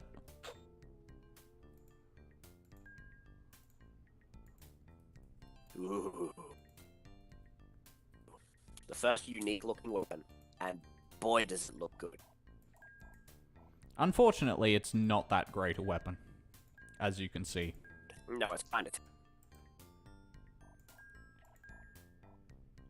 It is only 3 points better than a regular longsword.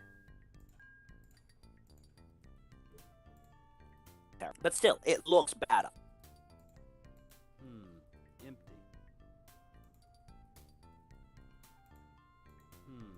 Empty.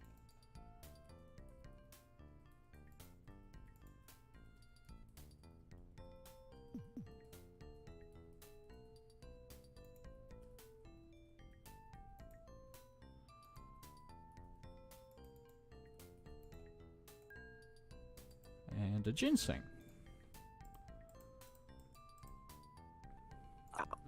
Oppenwood functions as sort of the second hub dungeon of the game. I'm gonna rest. Gonna sleep. And then...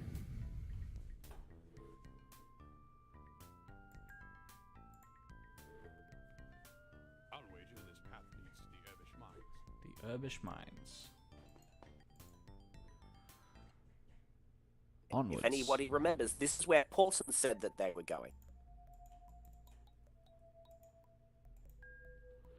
Oil flask. This pot must gather moisture from above. And a swarm. This pot must gather moisture from above. This would be another spectacular time to save the game.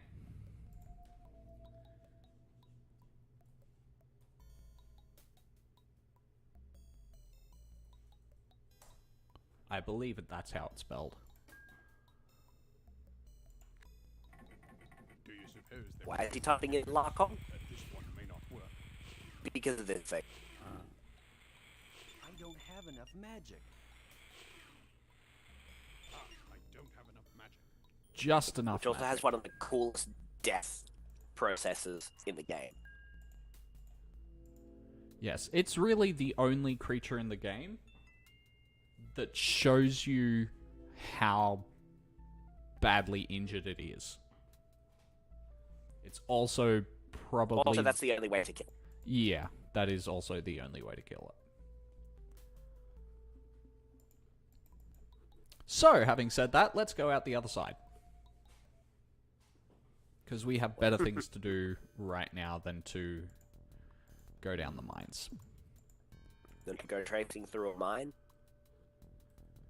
A mine. Ah!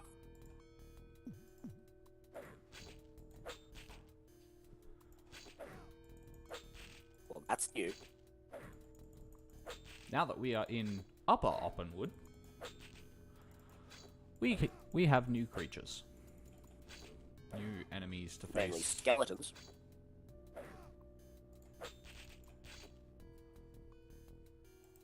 And a chest. This does not seem to be the way to open. That does not appear to be the way to open it.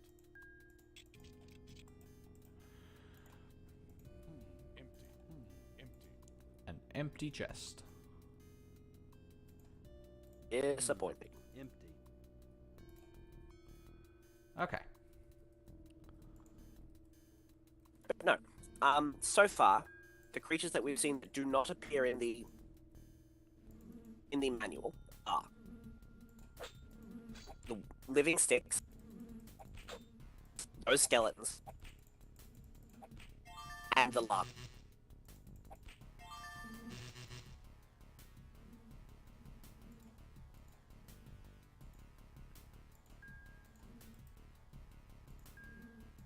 It is filled with honey.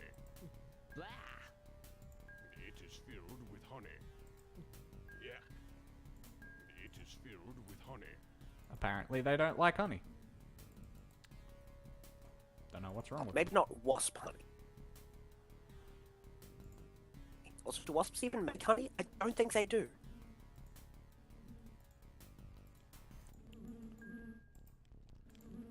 Another thing to throw in the mouth. Empty. Into the money more. Yes, money more. I like that. Which, well, it makes sense. You go to the money more to get more money. The pun is unreal. Yeah, the puns are real. Do you think now's a good chance to show them your unlimited power? Unlimited power? Yes. Unlimited power! Well, I don't have level 4 lightning yet, so... No, but you can try.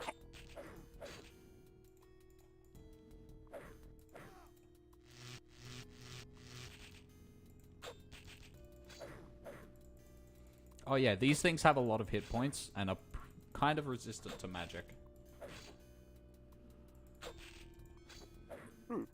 But it's always good to use up your magic when you can. Oh yes. That's how you get more levels. It's just for leveling purposes. I believe that using Spark at every Ow! That hurt a lot.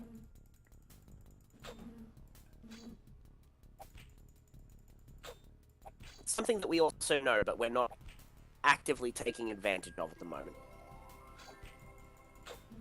is you can actually no. The best way to describe it is those wasp nests, shockingly, spawn wasps. Yes. We will take advantage of that later if we need to do any grinding.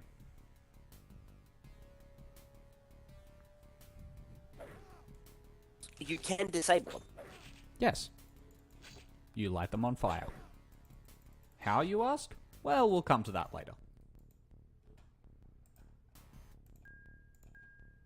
Let's just put it this way. There will come a point when it's not just traps that are able to throw fireballs around.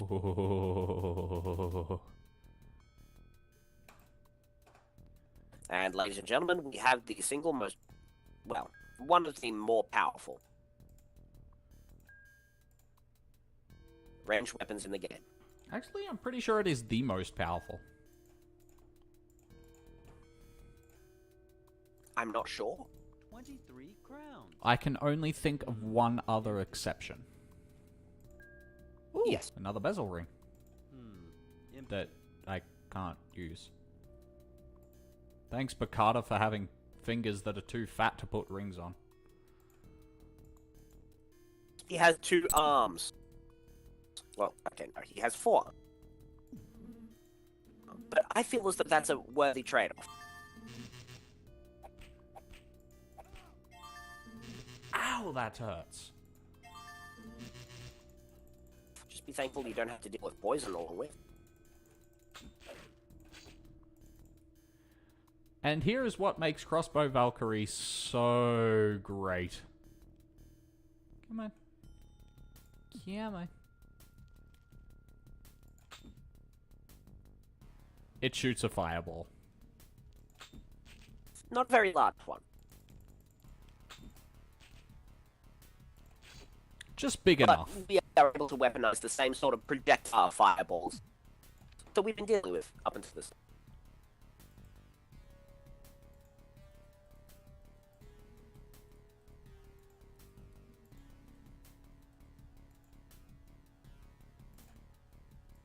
That is without, you know, trying to do a flamenco on a pressure. Which we have done, but even the one that we were stepping on didn't create fireballs. Sadly, no.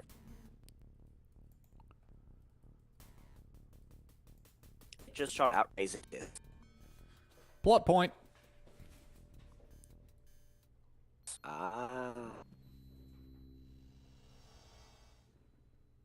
You fellows have become bothersome. Don't press your luck. You don't want to make me angry. I have business in the town now, and I do not wish to be disturbed.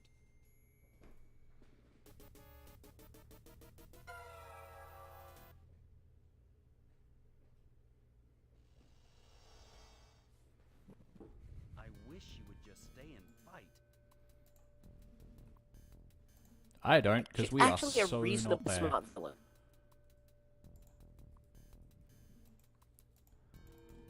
Like, she's acting towards totally unreasonable aim.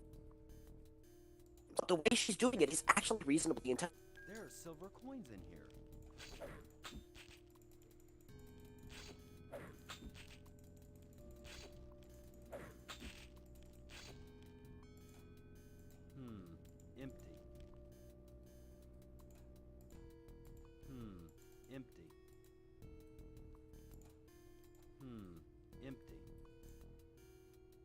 Look, she isn't sticking around. She is using the nether mask to activate subterfuge, and that's all.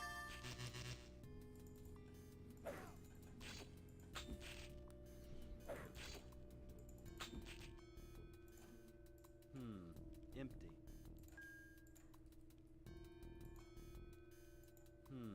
Empty. She only really sticks around when she has to be the one to do something. As far as villains go, like, so far she's only about a B plus.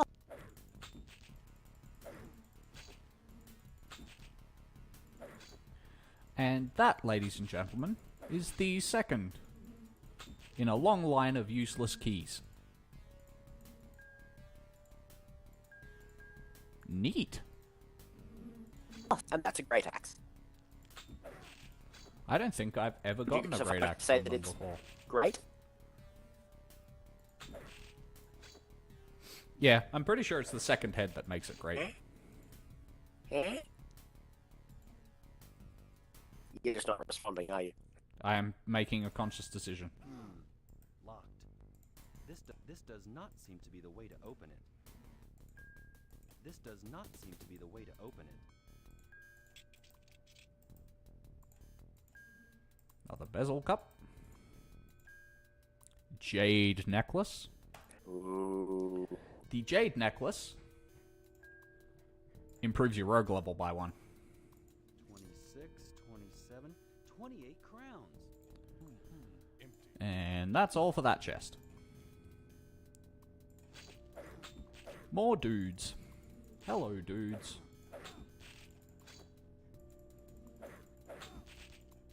Ah, fresh victims for the ever-growing army of dead.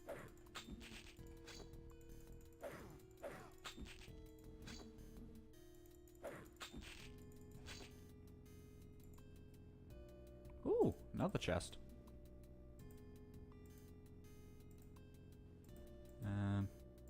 Worn key. This does not seem to be the way to open it. Iron key. Does not No. seem to be the way to open it. An ebony staff. 10 crowns. Another green skull that we don't need. An emerald blade that we definitely do. Empty. Well, only if we don't take advantage of something that we don't know unless we've been through the game. Because from the outside, the emerald blade is really bad. But if you guys have the knowledge that we do, the emerald blade has one very, very key aspect to it that makes it very valuable. And once again, this is another case where they've shown their world-building chop. Because if you read through all the books in King Richard's library, you actually have a hint as to what it is. Yes. Actually, it's not just a hint, it outright tells you. The Emerald Blade is a ghost killer.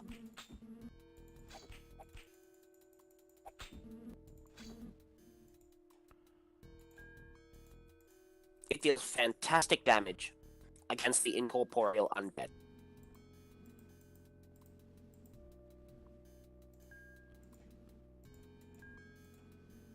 Just leaving them there for the time being.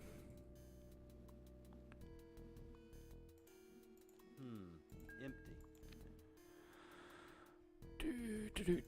Going to make more use of the money more? I am going to make use of the money more. The swamp looks harmless from here. Well, because, and this is something that you may not know if you haven't played this game. This area is a big old loop. To the south, you have Oppenwood. To the west, the Gorka Swamp. To the north, Upper Oppenwood. And to the east, the Urbish Mines.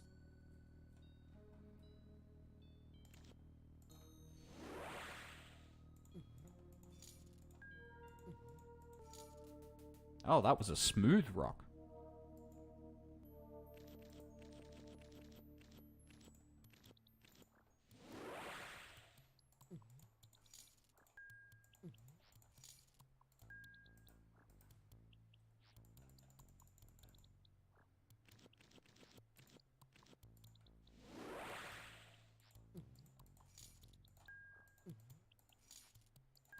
So, question from the audience. How much money is enough? Well, that's a very interesting question. That has a slightly more complicated answer. The answer really depends on what you want out of essentially the game. Now, me, again, having the knowledge of having played through this game before, know that there is an item later in the game that costs 3,000 crowns. Not gonna spoil what the... Oh, what... Okay. Whoops. Cannot believe I just did that. I made a whoopsie. Yeah, you made a big old whoops. Could be another entrance, but this one may not work. I don't have enough magic. Ah, I don't have enough magic.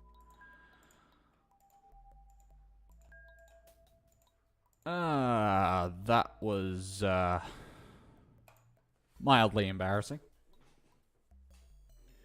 Cannot believe I just did that.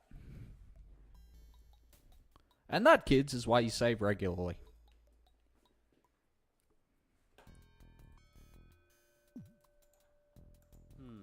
Empty.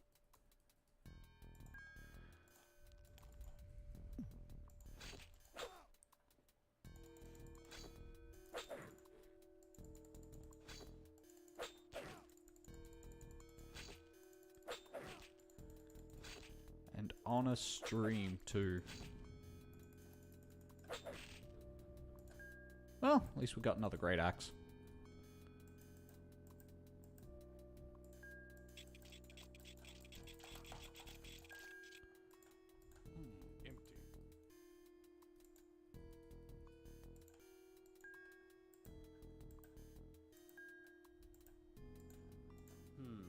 Empty.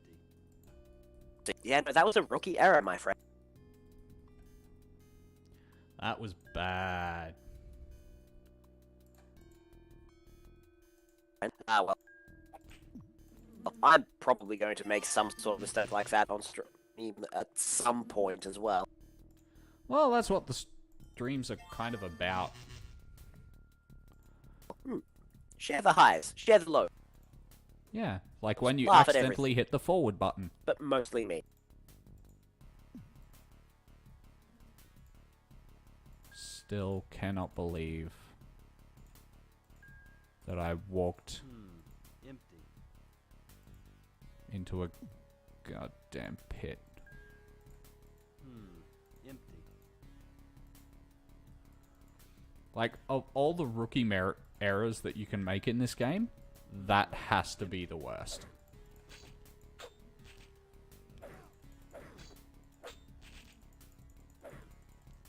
A rookie error would be something like feeding the green skull into the money. Well, they do give you 2 of them. And then feeding the second one in. Ooh, sickle. Yeah, that would be bad.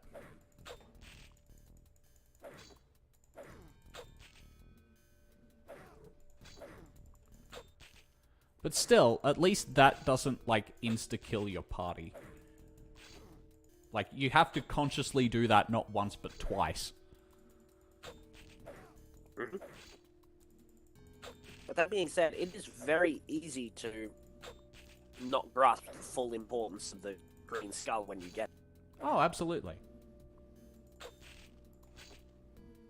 2 sickles. And I'm already out of space.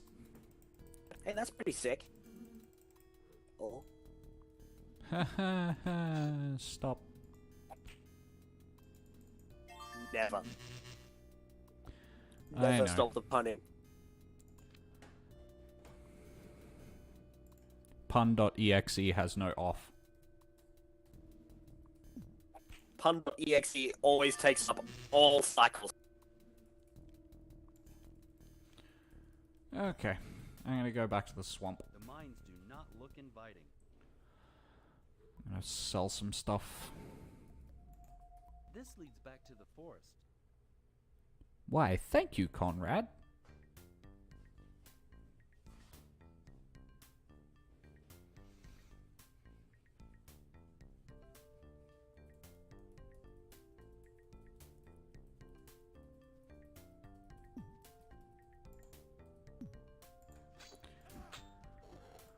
Hello, orcs. How you doing?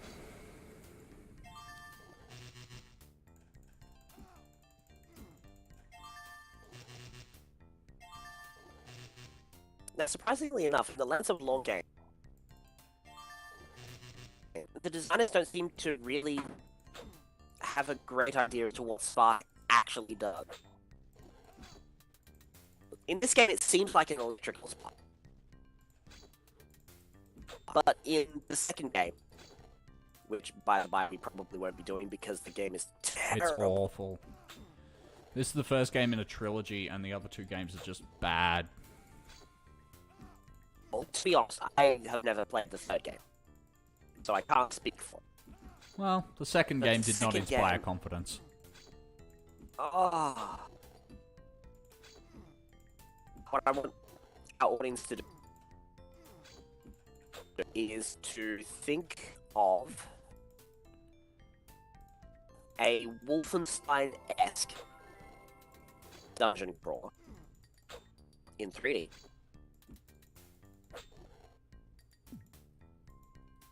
Built to the same design goals as this sort of game. So environmental interaction and exploration is the big thing.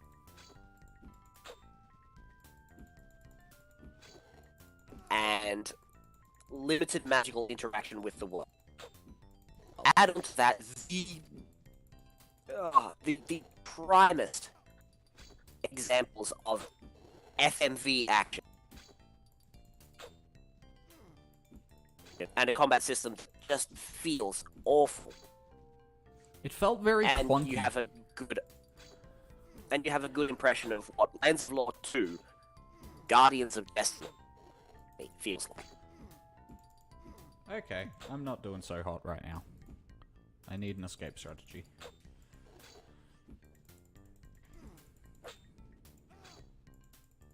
You'd think I'd be able to deal with orcs by now. How are they, like, everywhere? This is seeming somewhat...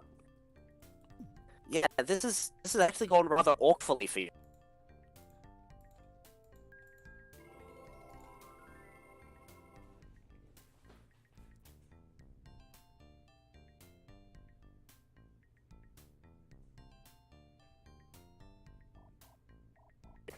Get it? Oh, I got it. Because it's like awfully...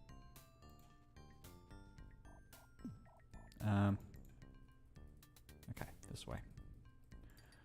There you go. Oh, there they are. Let the murderation continue. So many orcs. Why are there so many of So them? much XP.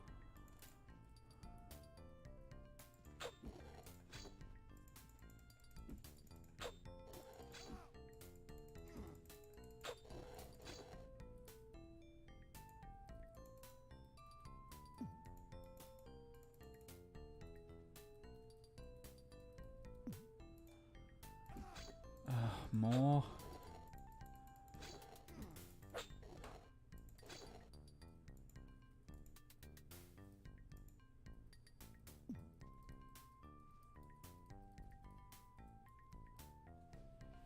Maybe they're trying to figure out what happened to their friends in the Gorka Swamp.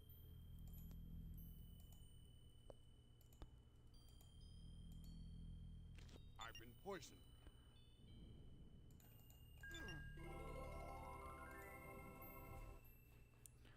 Okay. Time to sell stuff. Please, look at my wares. For Swamp Heroes, I sell everything at my cost. 90 crown. 65 crown. 20. 75 crown. 10. I don't want that. Can't even sell it. 90 crowns. I should see how much power it has before I sell it. And come again. Swamp Heroes are always welcome. Okay, it's not that good.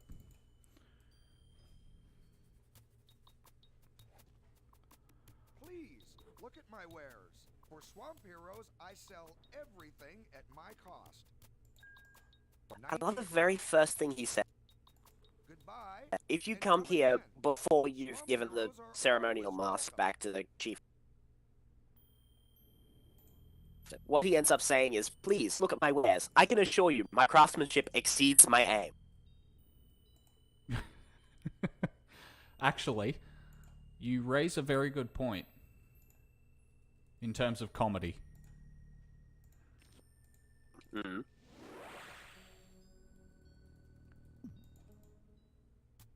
Swamp Heroes, always welcome at my shop.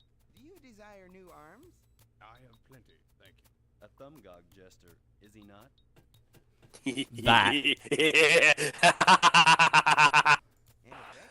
Thumgog after my own heart. Go if you must, heroes. My shop anchors me here, or I'd be the first to join you. Do you desire new arms? I have plenty, thank you. Thumgog jester, is he not?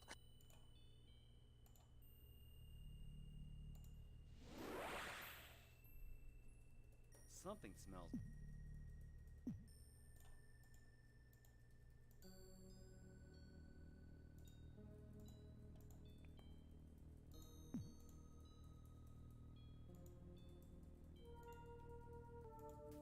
Also, just...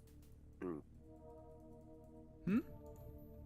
Shockingly enough, the Gorka Swamp is the only island of civilization in this section of the game.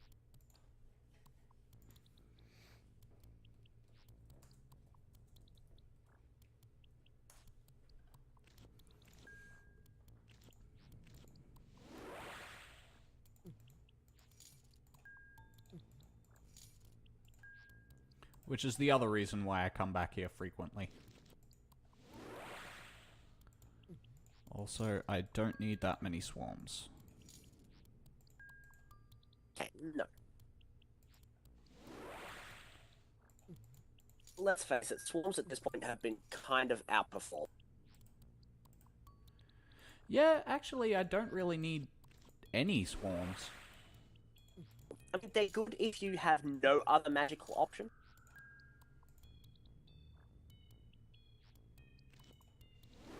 Like, if you've completely run out of MP. But you're almost never really using them as your best option. Well, they are never the best option.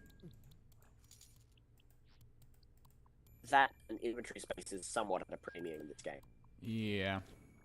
I'll keep 2. Until you get the ebony staff. In which case you can get rid of them all, because spoilers, that's what the ebony staff does. Yes, the ebony staff has 5 charges of swarm in it. Okay, that'll do. 4,000 gold later. Sorry, 4,000 silver. Like, these are silver crowns, not gold pieces.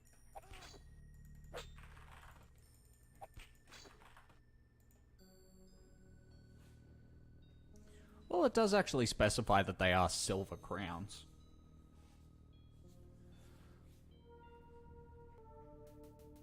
Okay. Which makes me wonder what other coinage the Kingdom of Gladstone uses. So, while we're filling out the map here, I just want to thank everyone for joining us on this Monday evening, Tuesday morning, wherever you are. Yes, according to my measure, we have 5 viewers. So for those 5 viewers, thank you very much for joining. Yes. And for putting up with my awful puns. And Doc's reasonably competent, if with occasions of ineptitude gaming. Yeah, still can't believe I made that mistake, but you know, you live, you learn, you die again. Yeah, pretty much. If you're logged into Twitch, please go down to the Twitch pics and fill out your selections for the questions that we have down there. Since we selected this game to play, we have a new option. Ooh. I'm interested in what the new option is. So the option that I've put in place of Lands of Lore was... Oh, Mega Man Battle Network, or one from the series. Ooh. Interesting. If I may be so bold as to ask, why did you choose that? It was a series that I enjoyed playing, and I only played...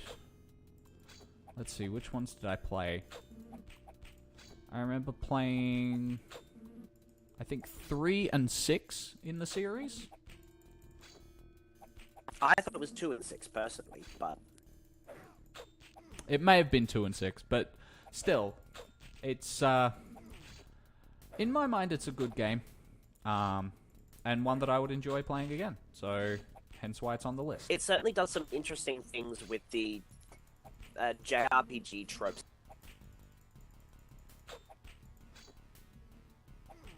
Yes, and the second question on the list is whether,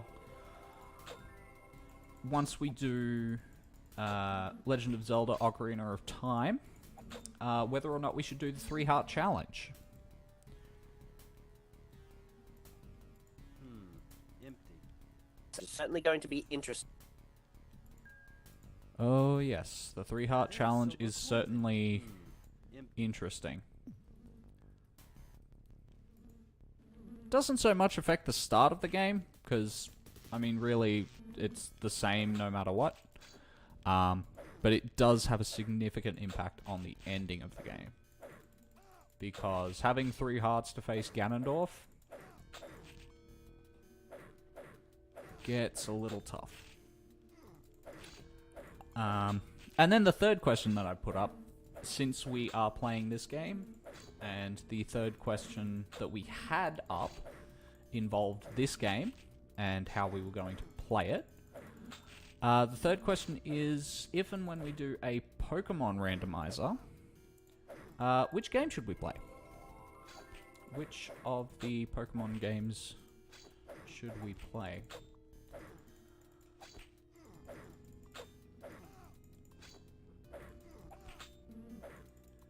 And at the moment, I've put up 4 options for that one.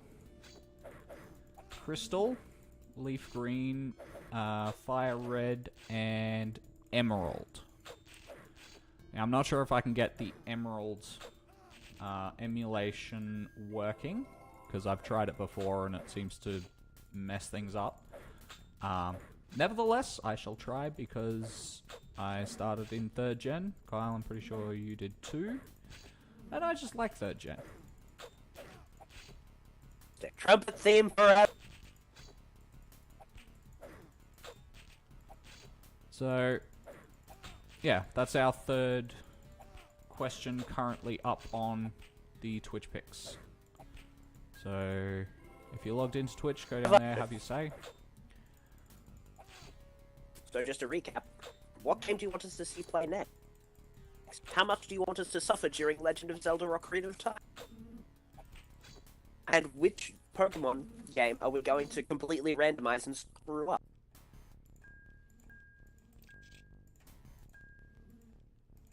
Crown. Empty. These questions and much more we leave in your hand. And we will put up other questions.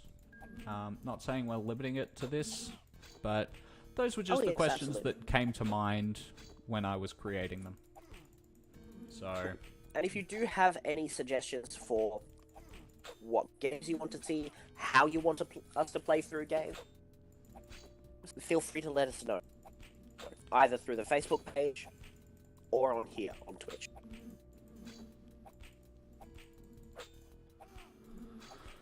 Also, since we had technical difficulties with the start of our Legend of Dragoon playthrough, that will not be uploaded onto YouTube. However, this will. We did have some difficulties earlier today in trying to get the stream going. Well, not getting the stream going, but partway through the stream. We had some issues. Speaking of issues...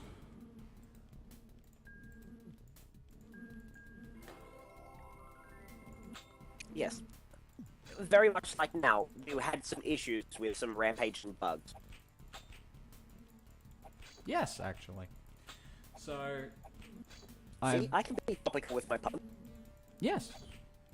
Accurate and... I'm gonna run back to the swamp. Oh, great.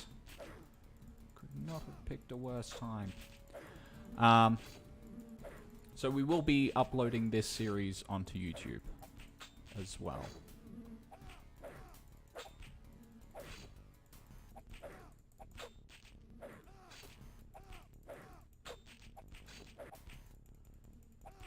Really want to get through here.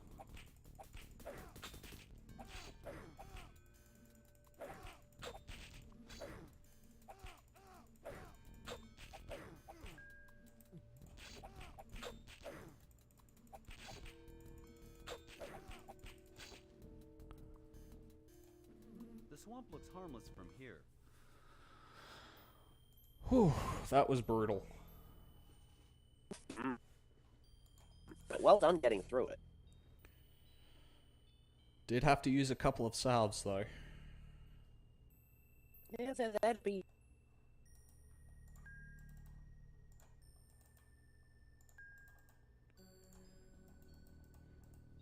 I do still have 6, so that's a nice number. That's a comfortable number.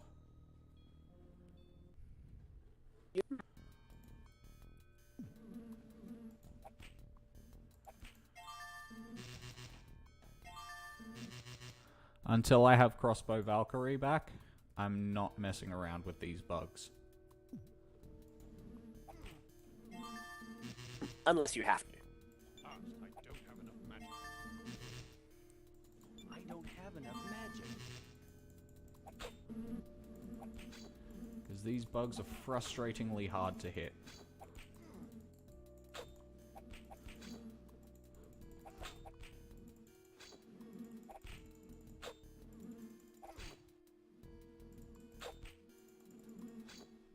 Yeah, because those buggers, right?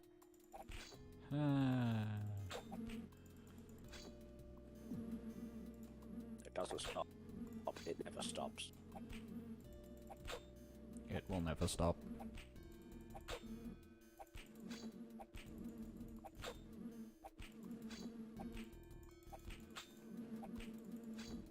Alright. Oh dear God. There's more of them. They're behind me as well. Great.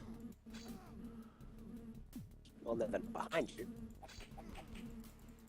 Actually, no, there's a whole bugload behind you. There's only one in front of you.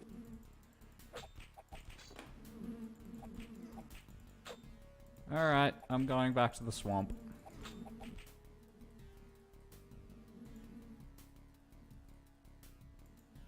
You're opting out of all this sweet XP. Yeah, because if I want to get any XP, I want it to be magic XP. So that I can kill more of them at a time.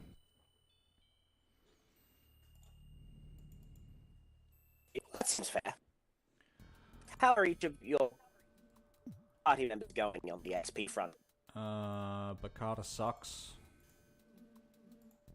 Hey, Bakata's almost at level 4 rogue. Yeah, but magically he sucks. It takes him forever to go up mage levels. Yeah, he really is the crush character for magic. When he comes on, he has reasonably good magic. But it doesn't take long for him to be really outstripped. Which is why you either need him to become a fighter or a rogue.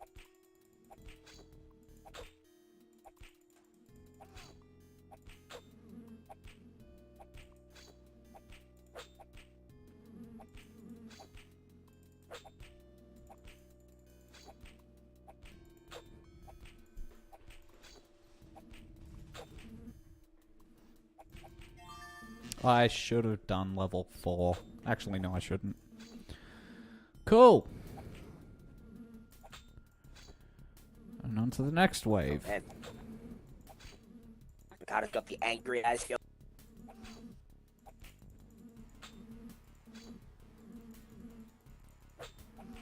I am going to be able to sleep.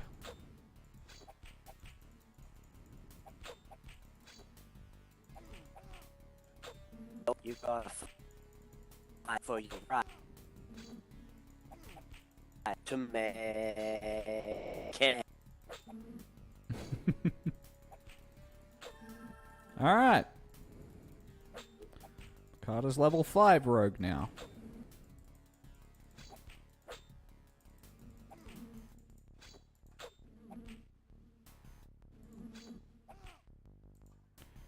Really? Hooray! Now? More wasp. Oh.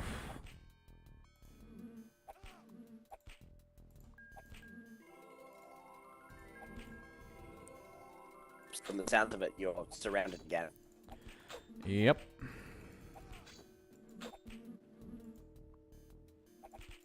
It just doesn't get old. Spoilers. I think it's getting old.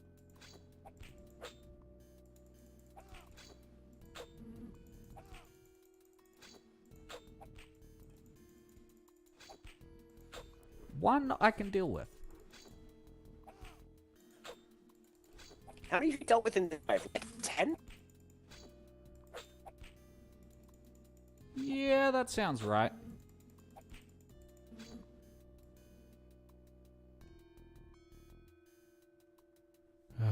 Need to sleep. Also, I'd just like to put it out there. This is some of the best meeting music I've had. Oh yeah, they did a hell of a job with the soundtrack. Considering what they had available at the time. Yeah, just wait until we hit Rival.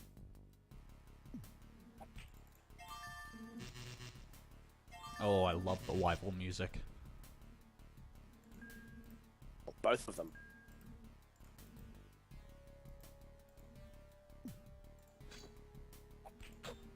Actually, you know what this music reminds me of? More than anything else? If anybody here is a Genesis aficionado, they put out a role-playing game. An official Dungeons & Dragons title. Called Warriors of the Eternal Sun. Ooh. Love that game. It's annoying as hell, but it's a great game. Oh yeah. Like, just full of all that old-school D&D action.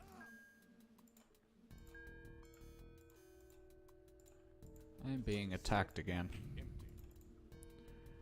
Go away!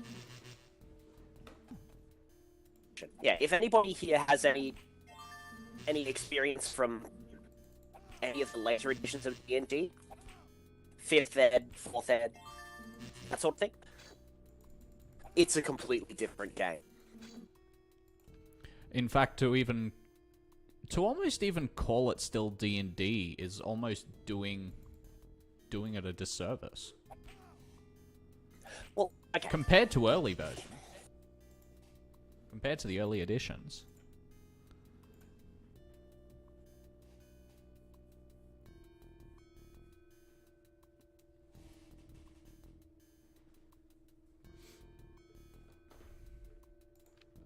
Okay.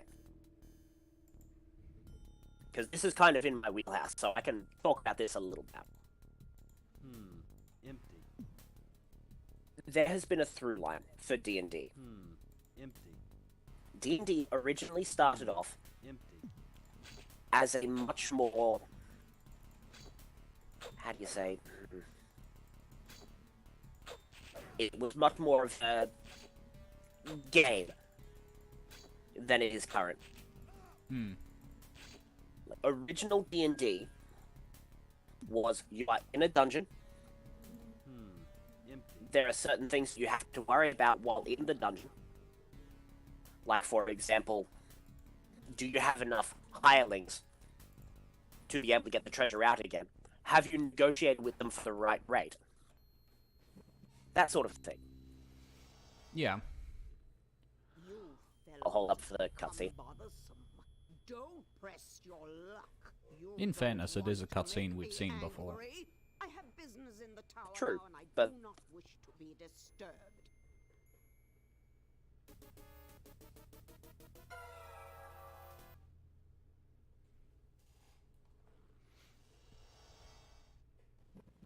I wish you would just stay and fight.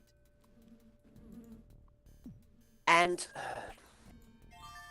certain of the design choices reinforce that. It was also hugely influenced by Tolkien. Even more so than it is currently. Empty. AD&D brought in this idea of role-playing into the game as a whole. There was more of an emphasis put on stuff that happened outside of the dungeon. Like, as in, there was actually an outside of the dungeon. Yeah, it's not a dungeon crawl that you just trying to max spec out your character. Yeah. And there were some other revolutionary things that happened at this point. Like, for example, there became a difference between races and classes.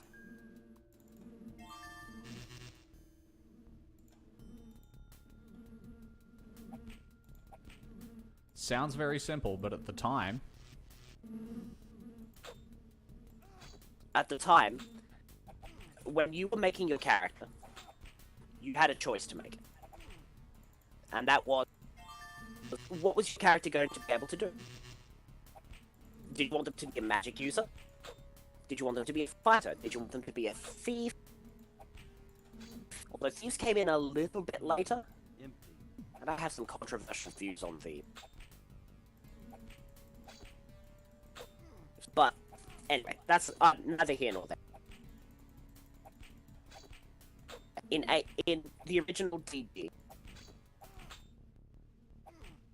you could choose to be a, let's see, fighter, mage, sorry, magic user. Not a mage, magic, cleric, thief, halfling, dwarf, or elf.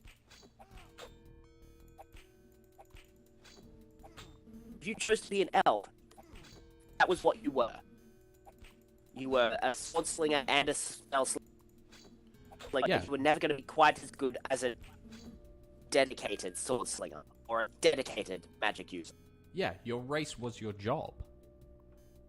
Yeah. They were one and the same. Yep.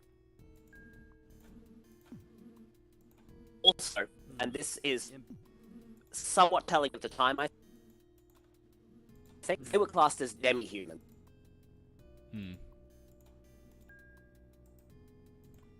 Then second edition came along, and suddenly magic,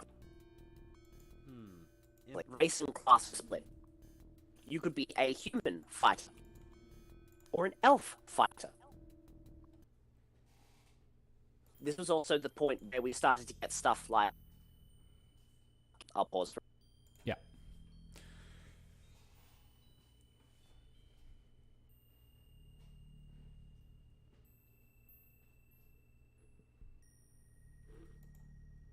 This is also where we started to get stuff like paladins, druids.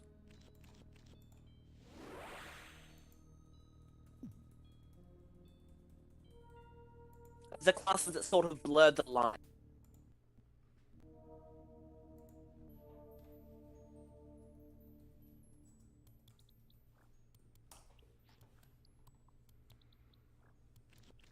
And then third edition came along.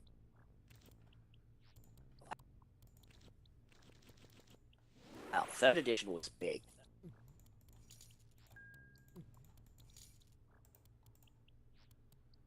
3rd edition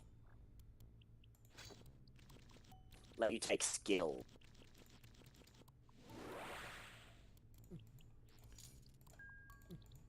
And it did away with the old class restriction.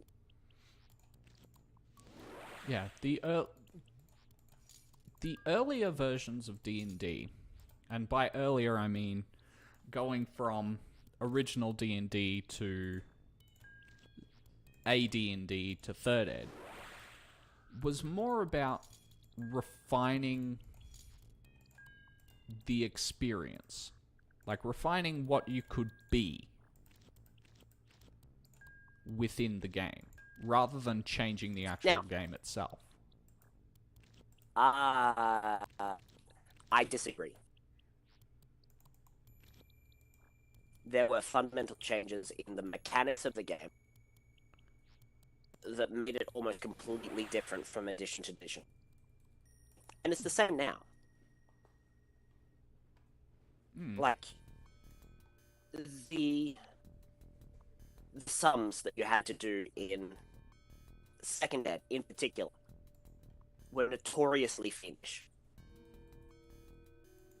You just have to mention the word Seiko to anybody who's played 2nd edition, and you will almost start to see the nervous twitch starts. The flashback. Like, it was just a maths-heavy game. Now, 3rd Ed simplified that down greatly. And, in my humble opinion, I believe that helped get. Like, you didn't have to keep track of 6 or 7 different saving throw values that all seemed pretty arbitrary when they were used. Well, at like, 3rd Ed, it it was between a free. save versus... Yeah.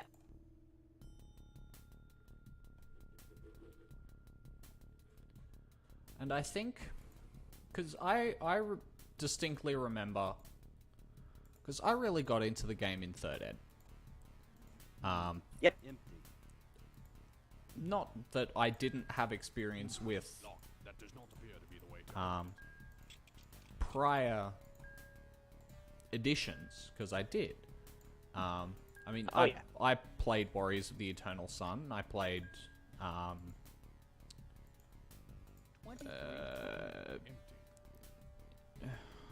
what I was know it? the game you're thinking of. Well, yeah, Warriors of the Eternal I have the Sun was beholder. also that. Don't know how that one slipped my mind, but yeah, I have the Beholder. And also, on the AD&D side, Baldur's Gate. Yes. Which did give you the option to kind of see just how maths-heavy AD&D on the whole was. Yeah, it gave you a glimpse under the... And it was fiendish. Yeah, and I mean, that's in a... that was a computer game that did it all for you. That made all the rolls, that did all of that laborious stuff.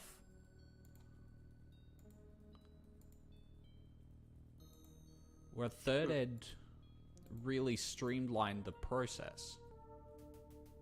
It did, and it rationalized. Yes. Like, I am still wondering Look at my wares. why there is a separation between save versus spell and save versus want. 60 crowns. Yeah. Why is that a thing? Yeah.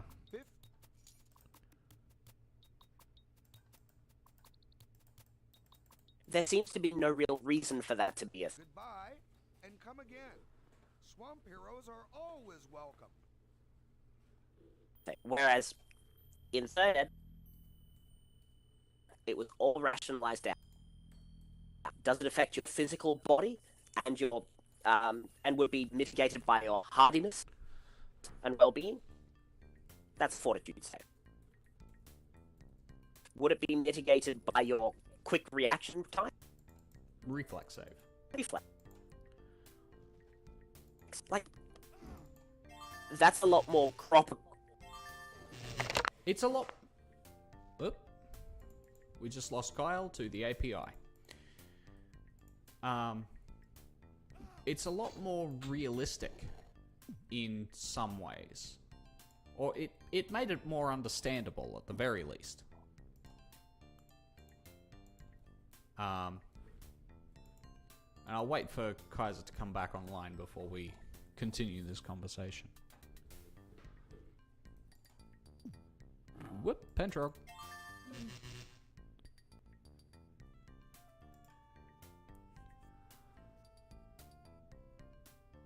Okay, and we're gonna get Kaiser back on it.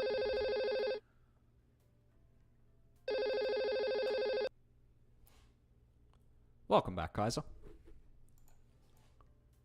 The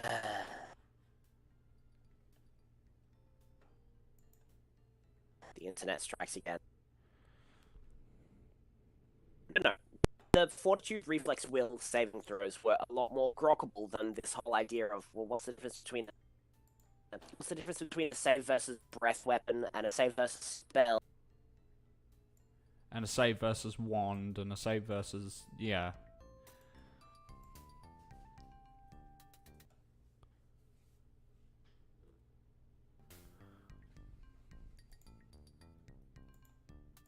Now, I didn't play much of 4th Ed. I didn't either. I was kind of out of it by then. But I remember looking at the source books and thinking that the purpose of 4th Ed was to kind of try and bring more people into it. Make it more understandable, more easy to follow. And it was an attempt at rationalizing. Sorry, you go. I was just going to say, me being a maths major, I didn't particularly like it being what I considered dumbed down. Even though it wasn't, it still had the same complexity to it. It just, the way it was presented was different. The way it was presented was different. I think that was the biggest thing that it did. Not necessarily changes to the mechanics as such. Yeah. But changes to the presentation. The presentation made it look a lot gamier than it actually was. That does not appear to be the way to open it.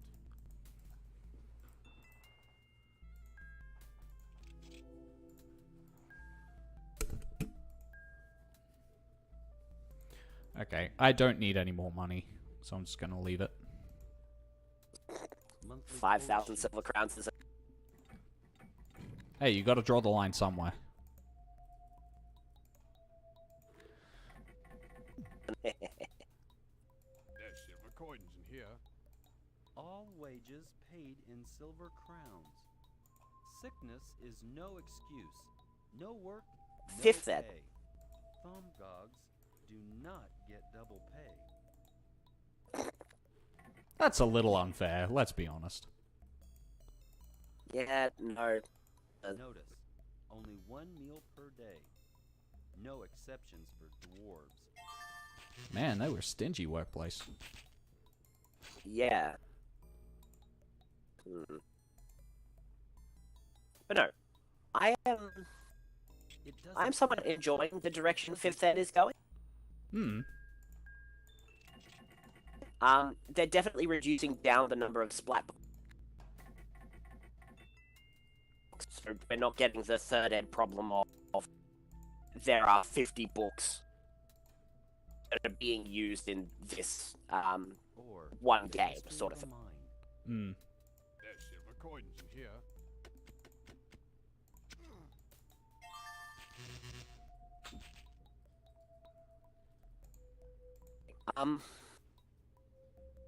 But no, I wouldn't say that one is necessarily better than.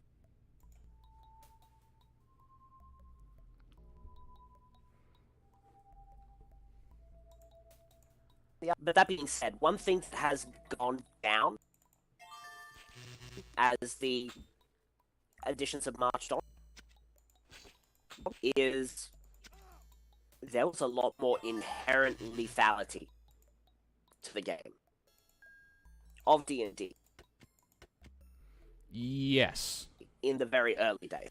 Yes. Because it was much more of a game.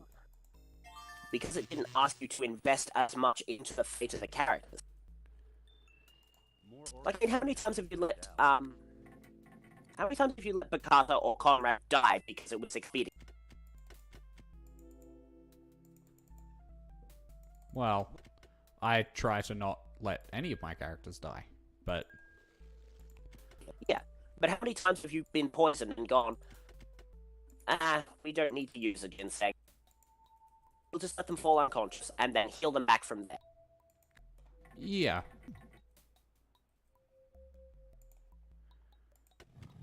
More orc jargon, no doubt. Don't need that.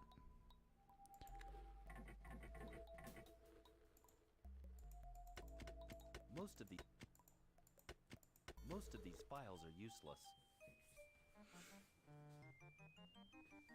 But no, I get where you're coming from. This whole understanding of... You must be the rescue party. What happened to the miners? They all ran away last year when monsters invaded the mine. I alone stayed behind to finish the monthly tool inventory. How did you get in? One of those hideous Larkons has been blocking the only passage. Hey, I did spell it right. Friend who may be in these mines. Have you seen anyone come past Well here? done. I've been hiding under the desk and eating nothing but these stale biscuits for months. There could be a herd of wild horses down on one of the lower levels, and I wouldn't know about it. All I want to do is to get out of here. The Larkon at the entrance is now dead.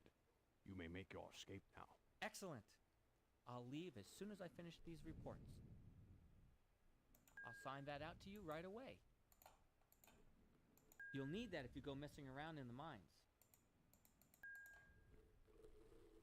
I'd join you, but I need to get out of here. Yes. Yes, you do. Okay. Probably not a bad choice on your part. Additional defense. Always helpful. They took whatever No. used to hang there. The later D&D went on, the more they took out just the player unfriendly choices.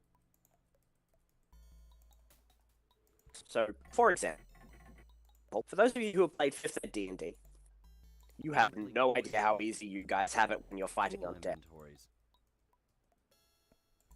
Oh, with turning undead? No, with just fighting. So, every time you fought a white, Most of these files are useless. you had an odds-on chance of losing a level. Like, a character level. Mm-hmm. You were Cleric 6, now you're Cleric 5. And all of the penalties that come along with that. You lose that much XP from your character sheet. And you have to earn that level again. There is no way of curing it once it happens. I mean, aside from the natural cure of, like, just plowing through and getting more XP. Does the -10 rule still apply? -10 rule? If your character hits -10 health, you can't be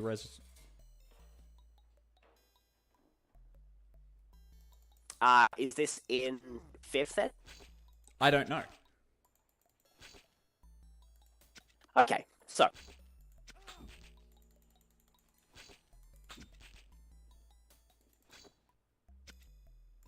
I believe the -10 rule is something for 2nd and 3rd ed. Okay.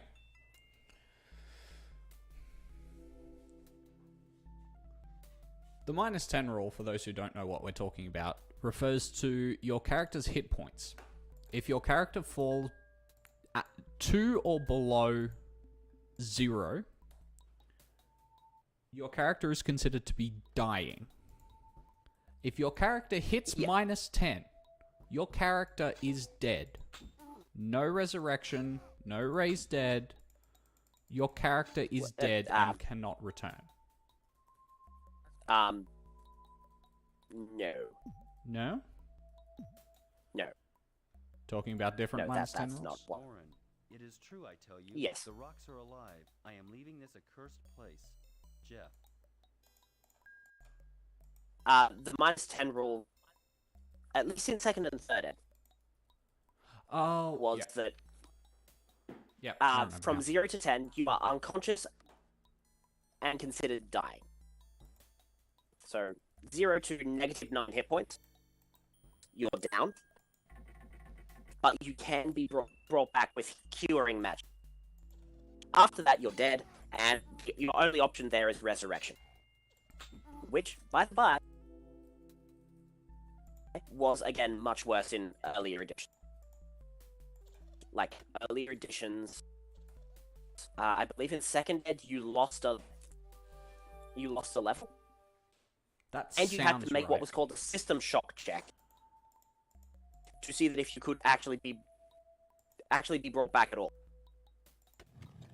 There was a possibility that your character just would not survive the shock to the system of the resurrection. And that you would just... your body would disappear into a pile of ash, never to be recovered again.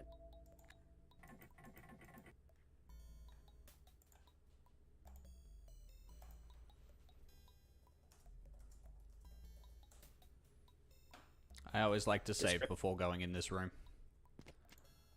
Yeah, this room's a little bit finicky. It is incredibly difficult to get the stuff in here and get back out again. It's actually not that difficult, as I've discovered. It's difficult to figure out how it gets done. Yeah. Bezel cup, you will notice that this bezel cup has 4 jewels in it, whereas the other ones only have 1. That's because this one can be used 4 times. A shooting star. Shooting star. 25 crowns.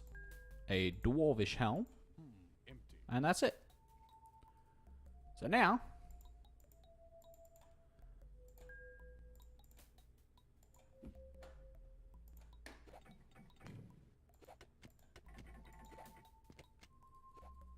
and it's easy as that. Oh my god. Huh. It really is as easy as that. I need to put my armor back on. Yes, you do. You could also equip the dwarven helm. Priorities? I mean, not dying would probably be a priority of mine. Ow. Alright. And we're good. Now. Who gets the dwarvish helm? But no. You do.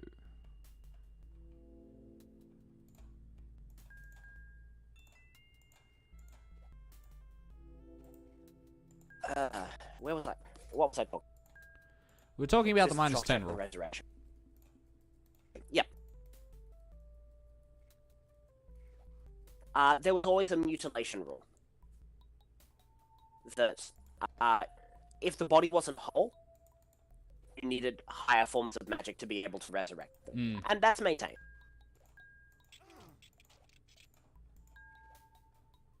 Like, you could always come back after disintegration if you knew somebody who had true resurrection.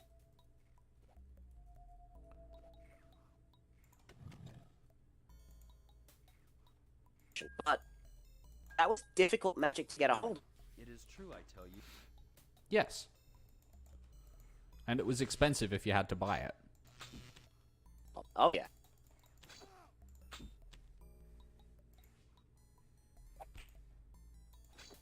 Like a 5,000 gold piece, if I recall correctly. That sounds right. But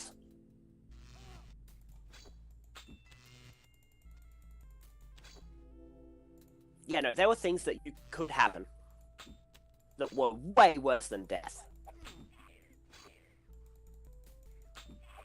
Like I said, you could lose levels. it was entirely possible for you to take non-reversible ability point damage. Yeah, I remember that. That was not fun. I don't remember. Oh, that's right. Certain poisons could cause this non-reversible ability drain, as opposed to ability damage, which could be recovered. And that was, if you got tagged by this, you rubbed out. You rubbed out that 15 Constitution on your character sheet, and you wrote in 12. That was your character's new Constitution. Yep. Did not mean to do that, by the way.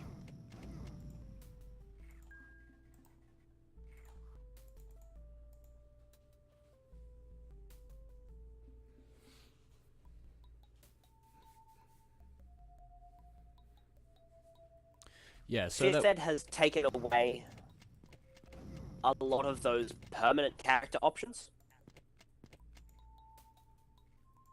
and made it a lot more, I suppose, narratively significant, because they don't happen quite as often.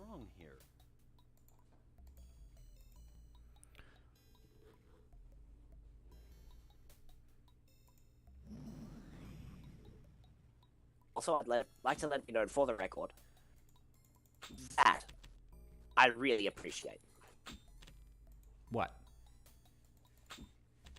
That they thought through using your magic to be able to manipulate elements of the environment.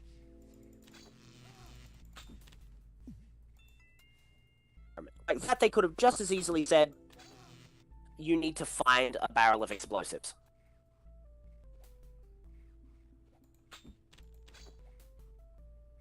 But no. They just put natural gas, which is a normal hazard in mine,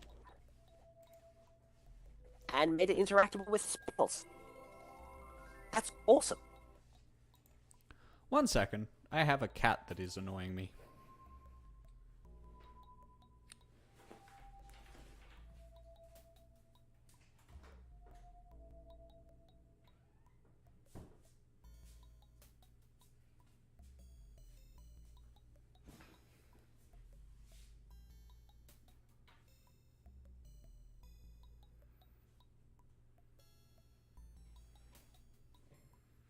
But no, any people who started D&D at 5th Ed, it's different.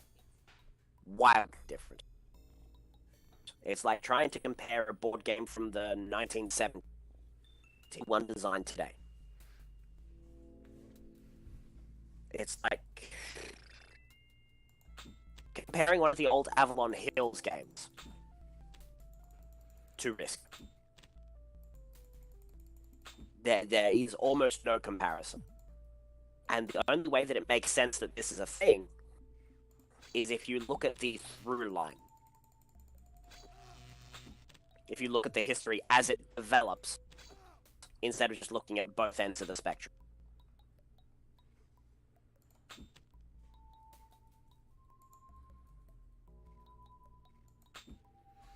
Yeah, they refine how to play the game. As much as they do the game's rules. Now, that doesn't necessarily mean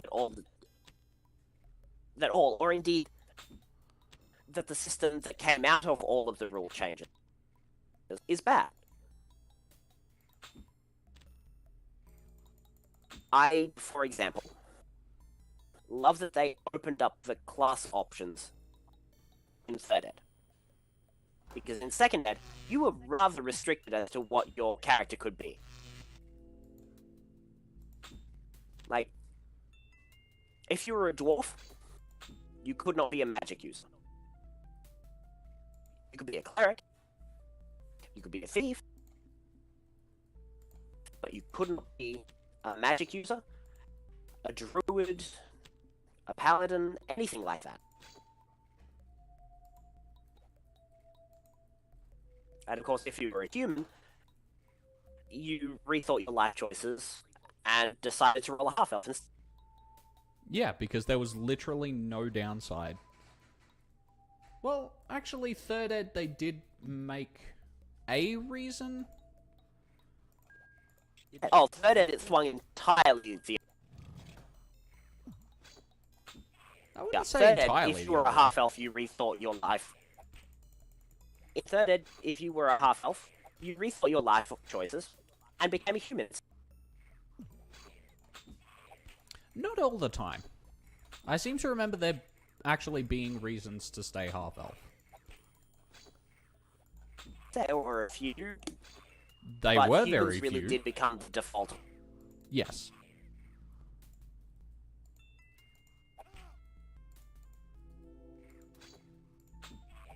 Just because the benefits you got from being human are just so great. Yeah. And so flexible, too.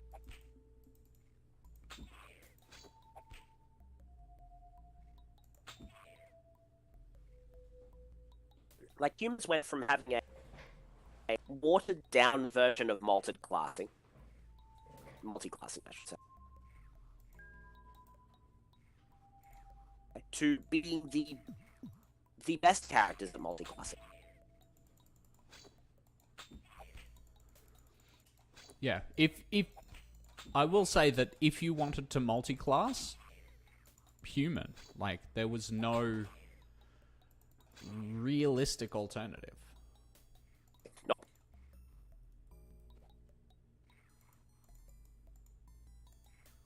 Whereas it used to be that was half-elf shtick.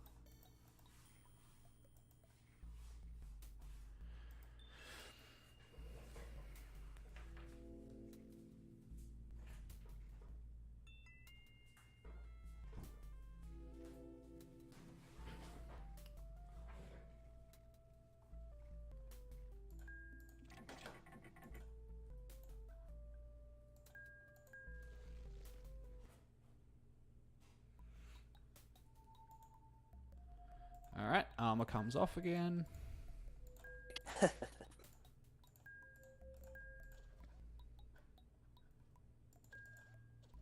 Remove all weapons before entering. Yeah, that's gonna happen.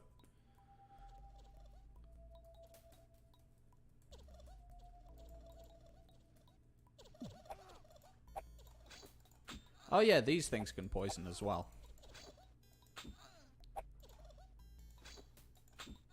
Whatever they are. I don't even know how they attack. They just kind of erupt into a flurry of...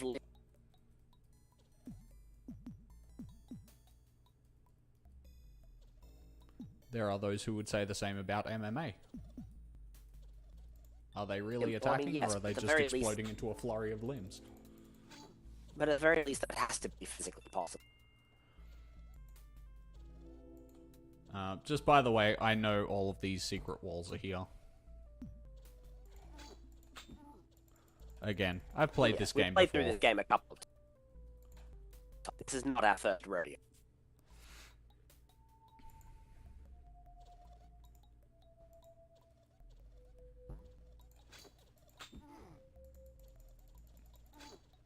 It's also why we remove our armor when we come in.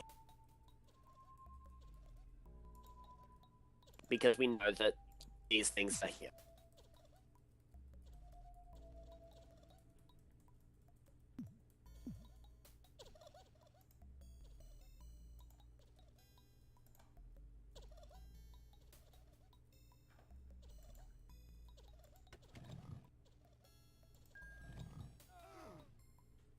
Oh no!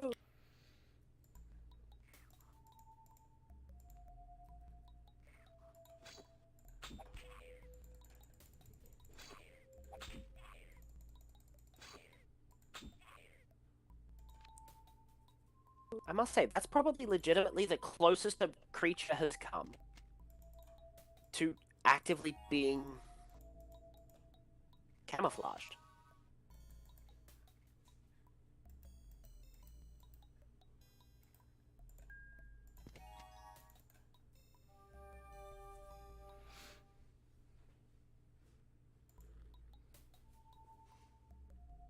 It can be tough to spot those things.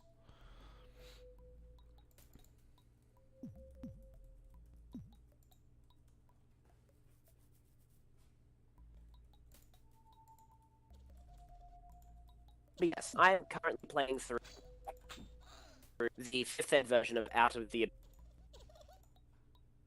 Abyss, and I'm having a great deal of fun with it.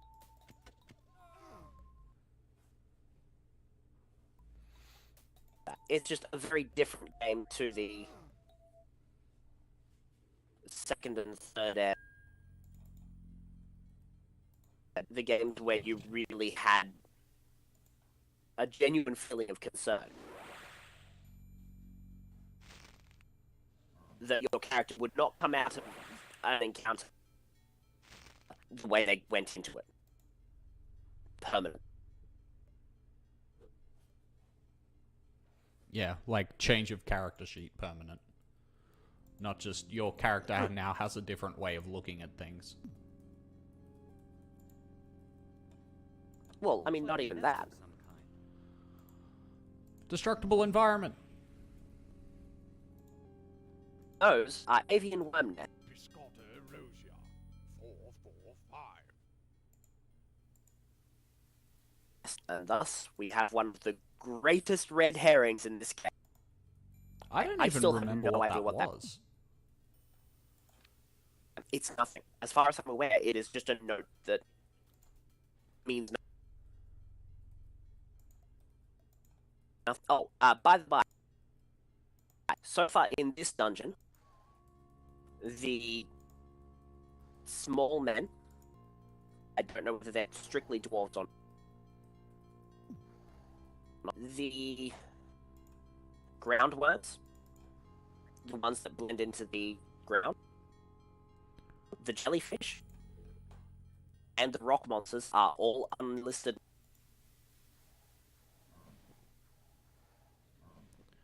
And it also doesn't tell you how to kill these things either. Because they are absolutely invulnerable to most physical damage.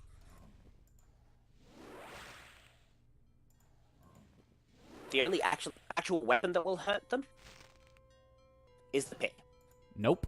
And it's a terrible weapon. You are incorrect on that, brother. Really? It's not the pick that will hurt them. It's the Great Maul.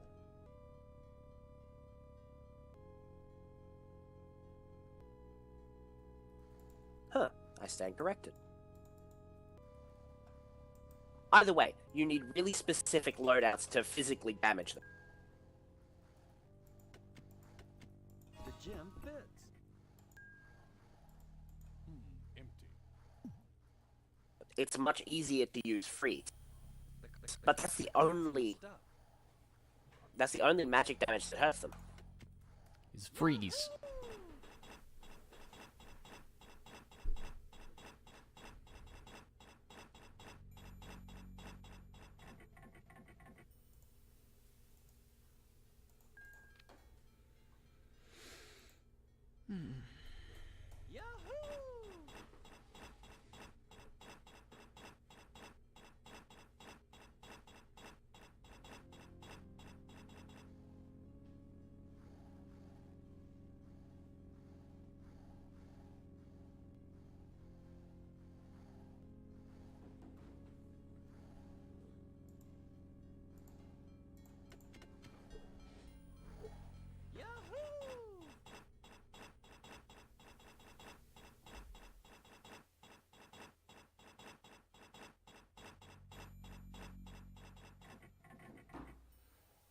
Okay.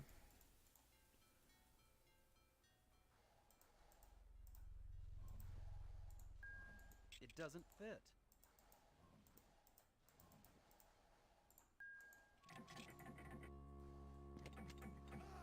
Oh, fantastic. Ruh-roh.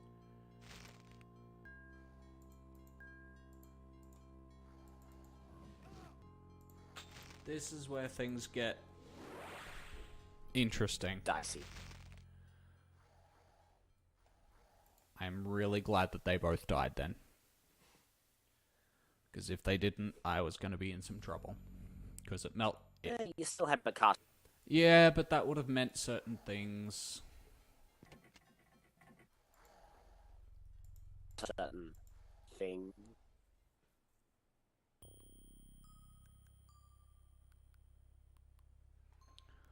Okay.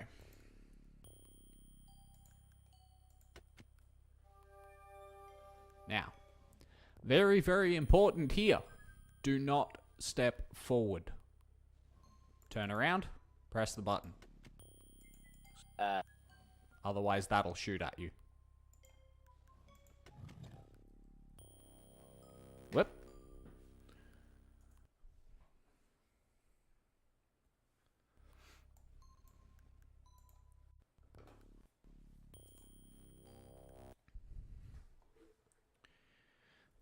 Oh, wait, was that one of the instant death rooms? No, here.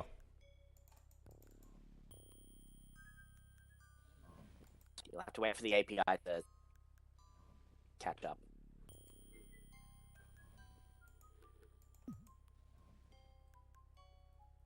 When you get teleported here. Yeah. You turn around, press the button. Otherwise, that thing shoots at you. Which is, never good. Oh, and here we go. So the previous rock monsters would be killed with one of those, maybe two. This one won't. This one's much tougher. There is a reason for that.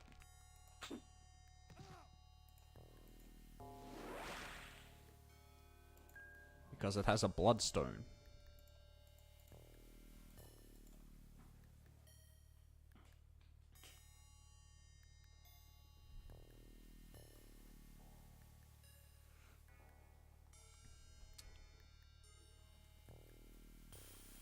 Well, that certainly seems useful. No. I don't have enough magic.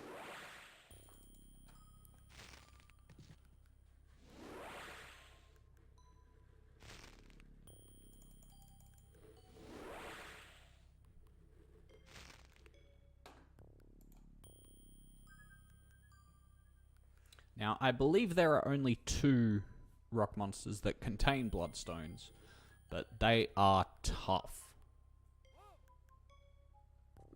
It's not necessarily that they hit like a tank, but they're built like one.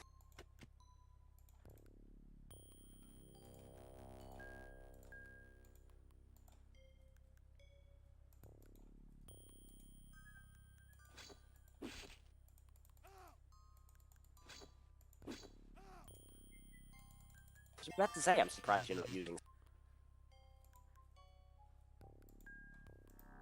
Jared, head engineer, I think we have located the missing part for the water pump.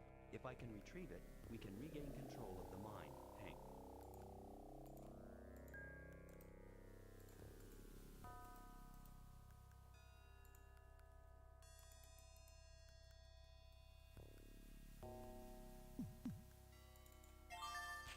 I wonder what happened to cause him to get buried like.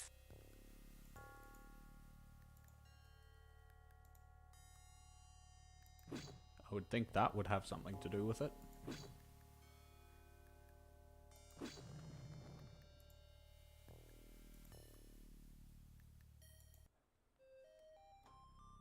Get out!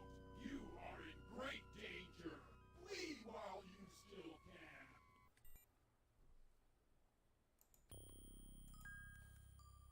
Okay. Let him rest. Delightful. I'm not too proud to mention that when I was young, like when I first played this game, when I was about 10 or 11, That freaked the ever-loving hell out of me. Yeah. You weren't the only one. Weren't the first. Because this is, to this point, significantly more difficult than any other dungeon we've come across. There is no way to pick this lock. It's tough to get through. Warn key. It does not fit. It's dangerous. It does not fit.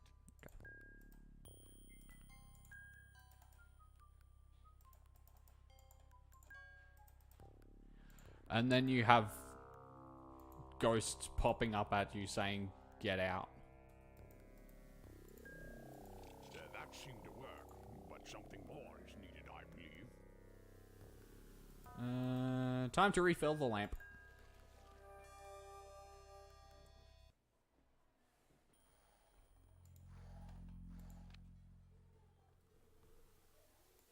Yes, no, this dungeon just creeped me the hell out.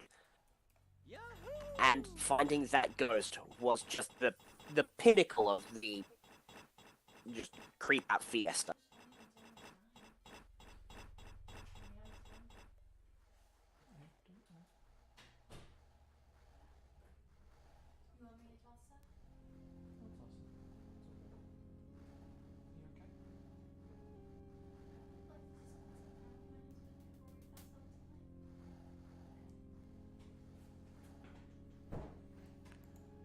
Alright.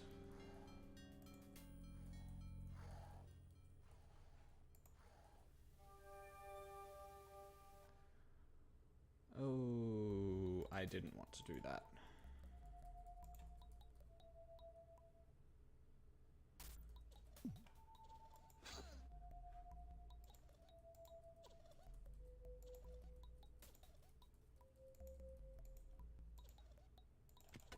Yes, you appear to be missing one last part. Yes.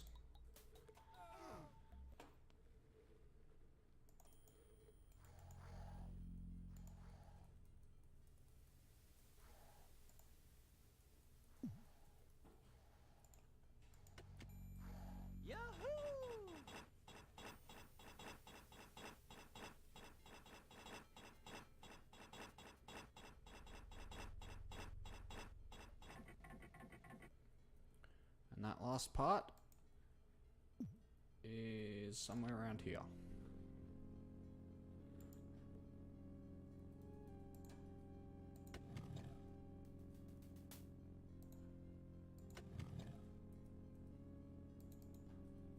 Listen, a piece of coal broke off. A piece of coal broke off. I always like to take 3. A piece of coal broke off. For no other reason than because. I don't want to deal with you. It is also an... Huh. I guess it's also an infinite source of money. It's actually not infinite. You can only ever get 5 pieces of coal off it. I see. Yeah. Unfortunate, but...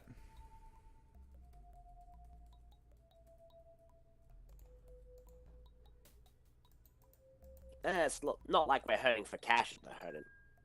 It fits yeah. Ah, it opens. This coal should fuel it. This coal should fuel it. This coal should fuel it. Wow, it sure makes a lot of noise. Alright. Now, for those playing the home game, that's a pump. Certain parts of the lower levels are flooded.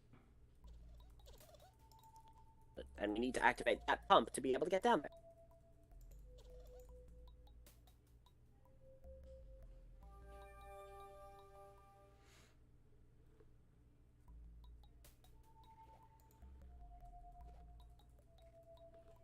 Specifically, this part of the lower level.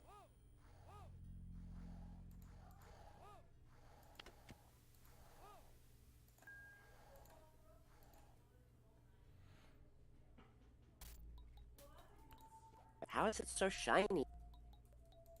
And also, how is it so misspelled?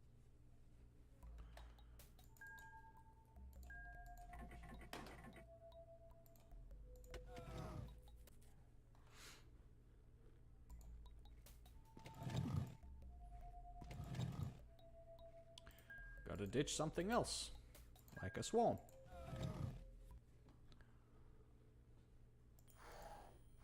Oh, I remember this. Avian worms. It's the last real challenge of this month.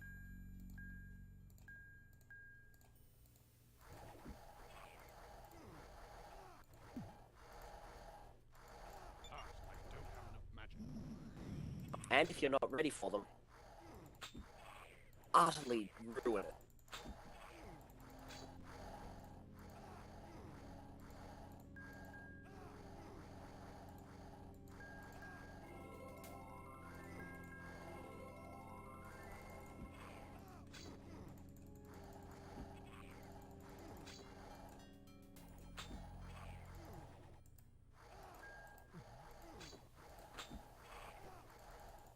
Oh, I shouldn't have used Fireball.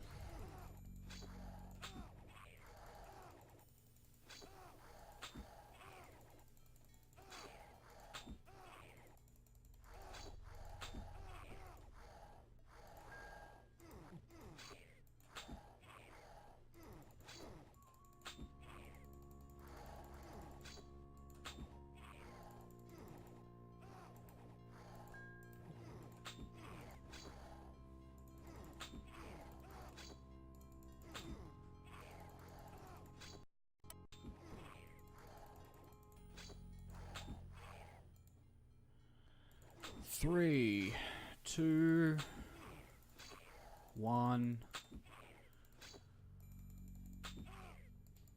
Bakata has enough magic free.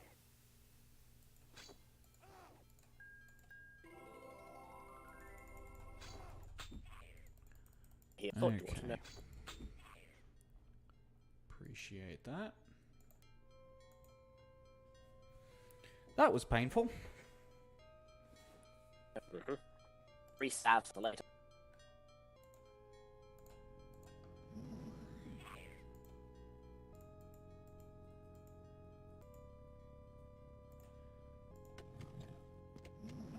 Ow. Ugh.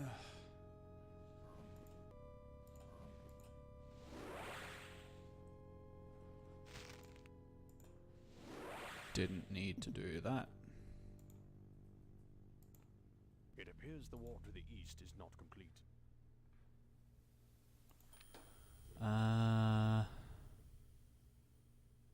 That's right, that one breaks down.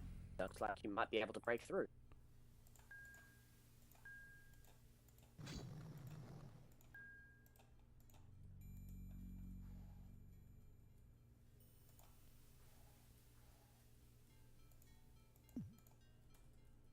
Incidentally, the nests that we burnt earlier, they belong to these avian worms. I don't think they're happy.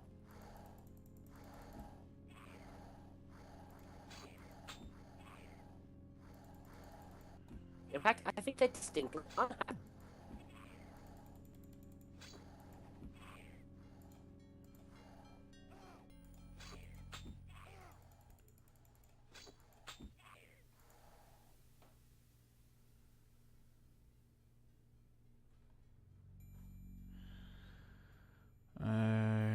Okay. Let's get going.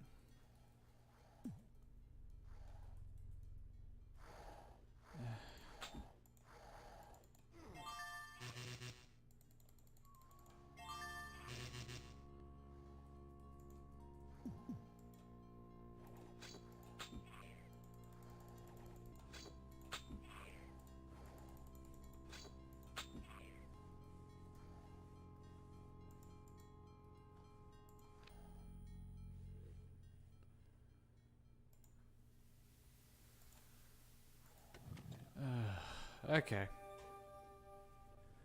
Let's finish this. They only made your way out.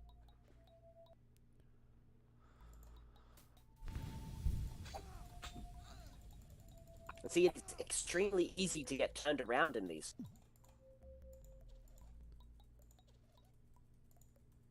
It's so full of little finicky parts.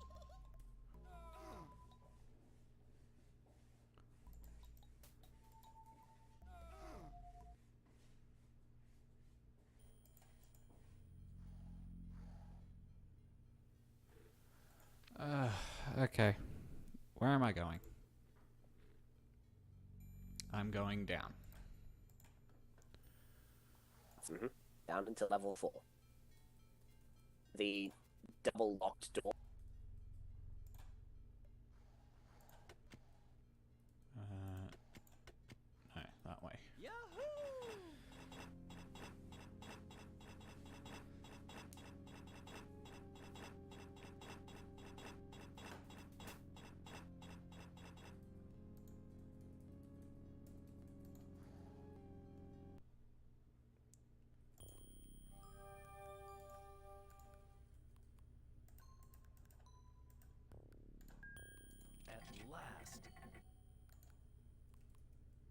unshiny plus 1 rusty equals open.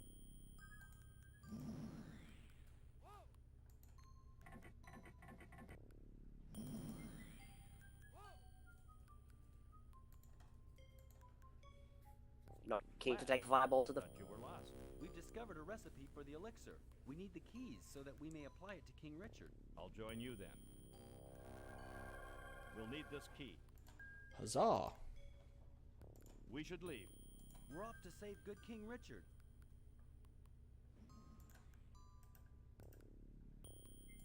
And now Paulson, the engineer, joins the A party. secret button to the south hides my equipment. Let the button be revealed. Ah, Valen's Cube.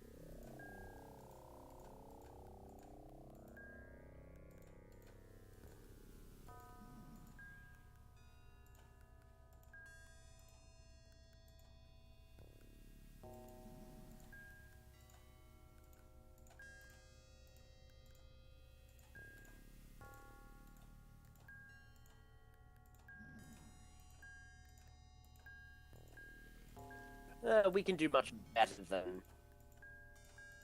just a standard axe.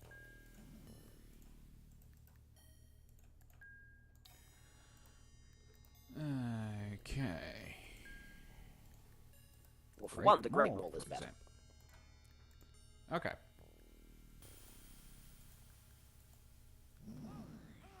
Ow.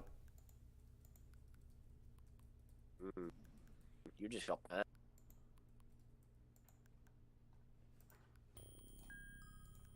Now then, let's talk about Valen's...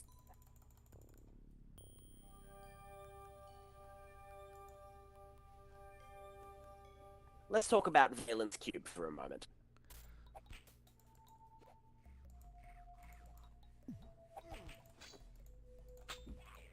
In the lore of this game,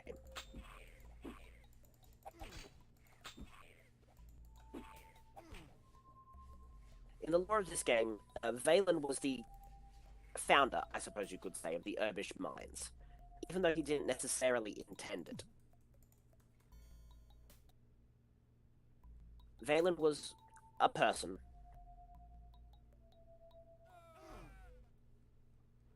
who claimed that he could pull great riches out of the earth through use of a certain something, which came to be known as Valen's Key. He used this key to great effect, and the Urbish mines became known as being flooded with great riches. It also became known as being an utter death trap to anyone who was not Valen who went in.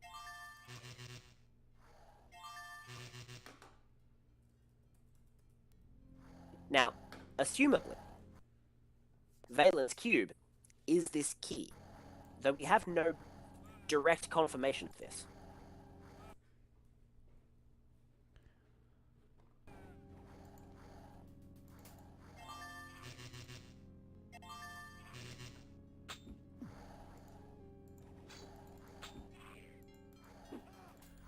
Also, I think Paulson's bloodied face is probably my favorite.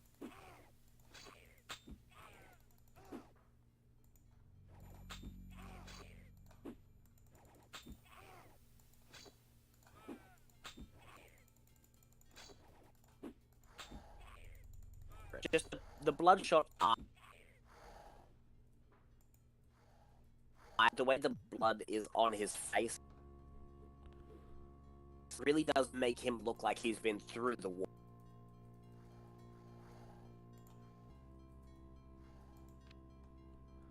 Oh, for sure.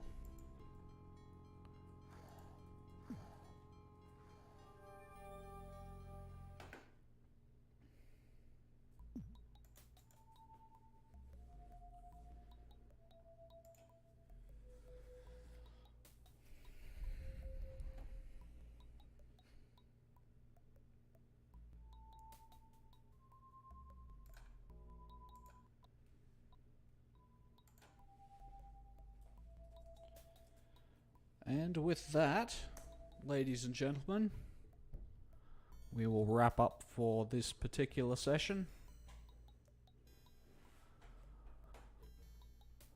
But we've made some stellar progress.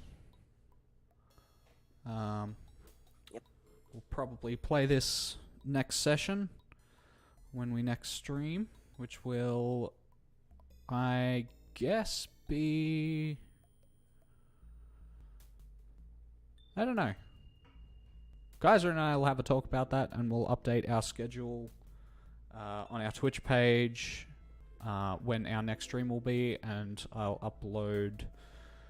I'll put a message up on Facebook as to when our next stream will be. But, ladies and gentlemen, thank you for joining us this afternoon, evening, morning, wherever you happen to be. We've had a wonderful time playing a game that we both love and enjoy. Hope you enjoyed it too. Yes, and thank you very much for joining us. Once again, we'd just like to remind you of the Twitch pics down the bottom. Yes. Let us know what you want to see, how you want to see it. Because we are, after all, we do have an audience for us playing games. So, we love old school games. If you have suggestions for games that you would like to see, send us a message on Twitch or drop by our Facebook page. Drop us a message there as well. Please follow if you can. Otherwise, we just enjoy your company. Very much so. Thank you for joining us, and we hope you have a great rest of your... Yes, definitely. Until next time, I am Doc. And I'm Kaiser. And we are OSGAussie, playing old school games for your pleasure. Until next time.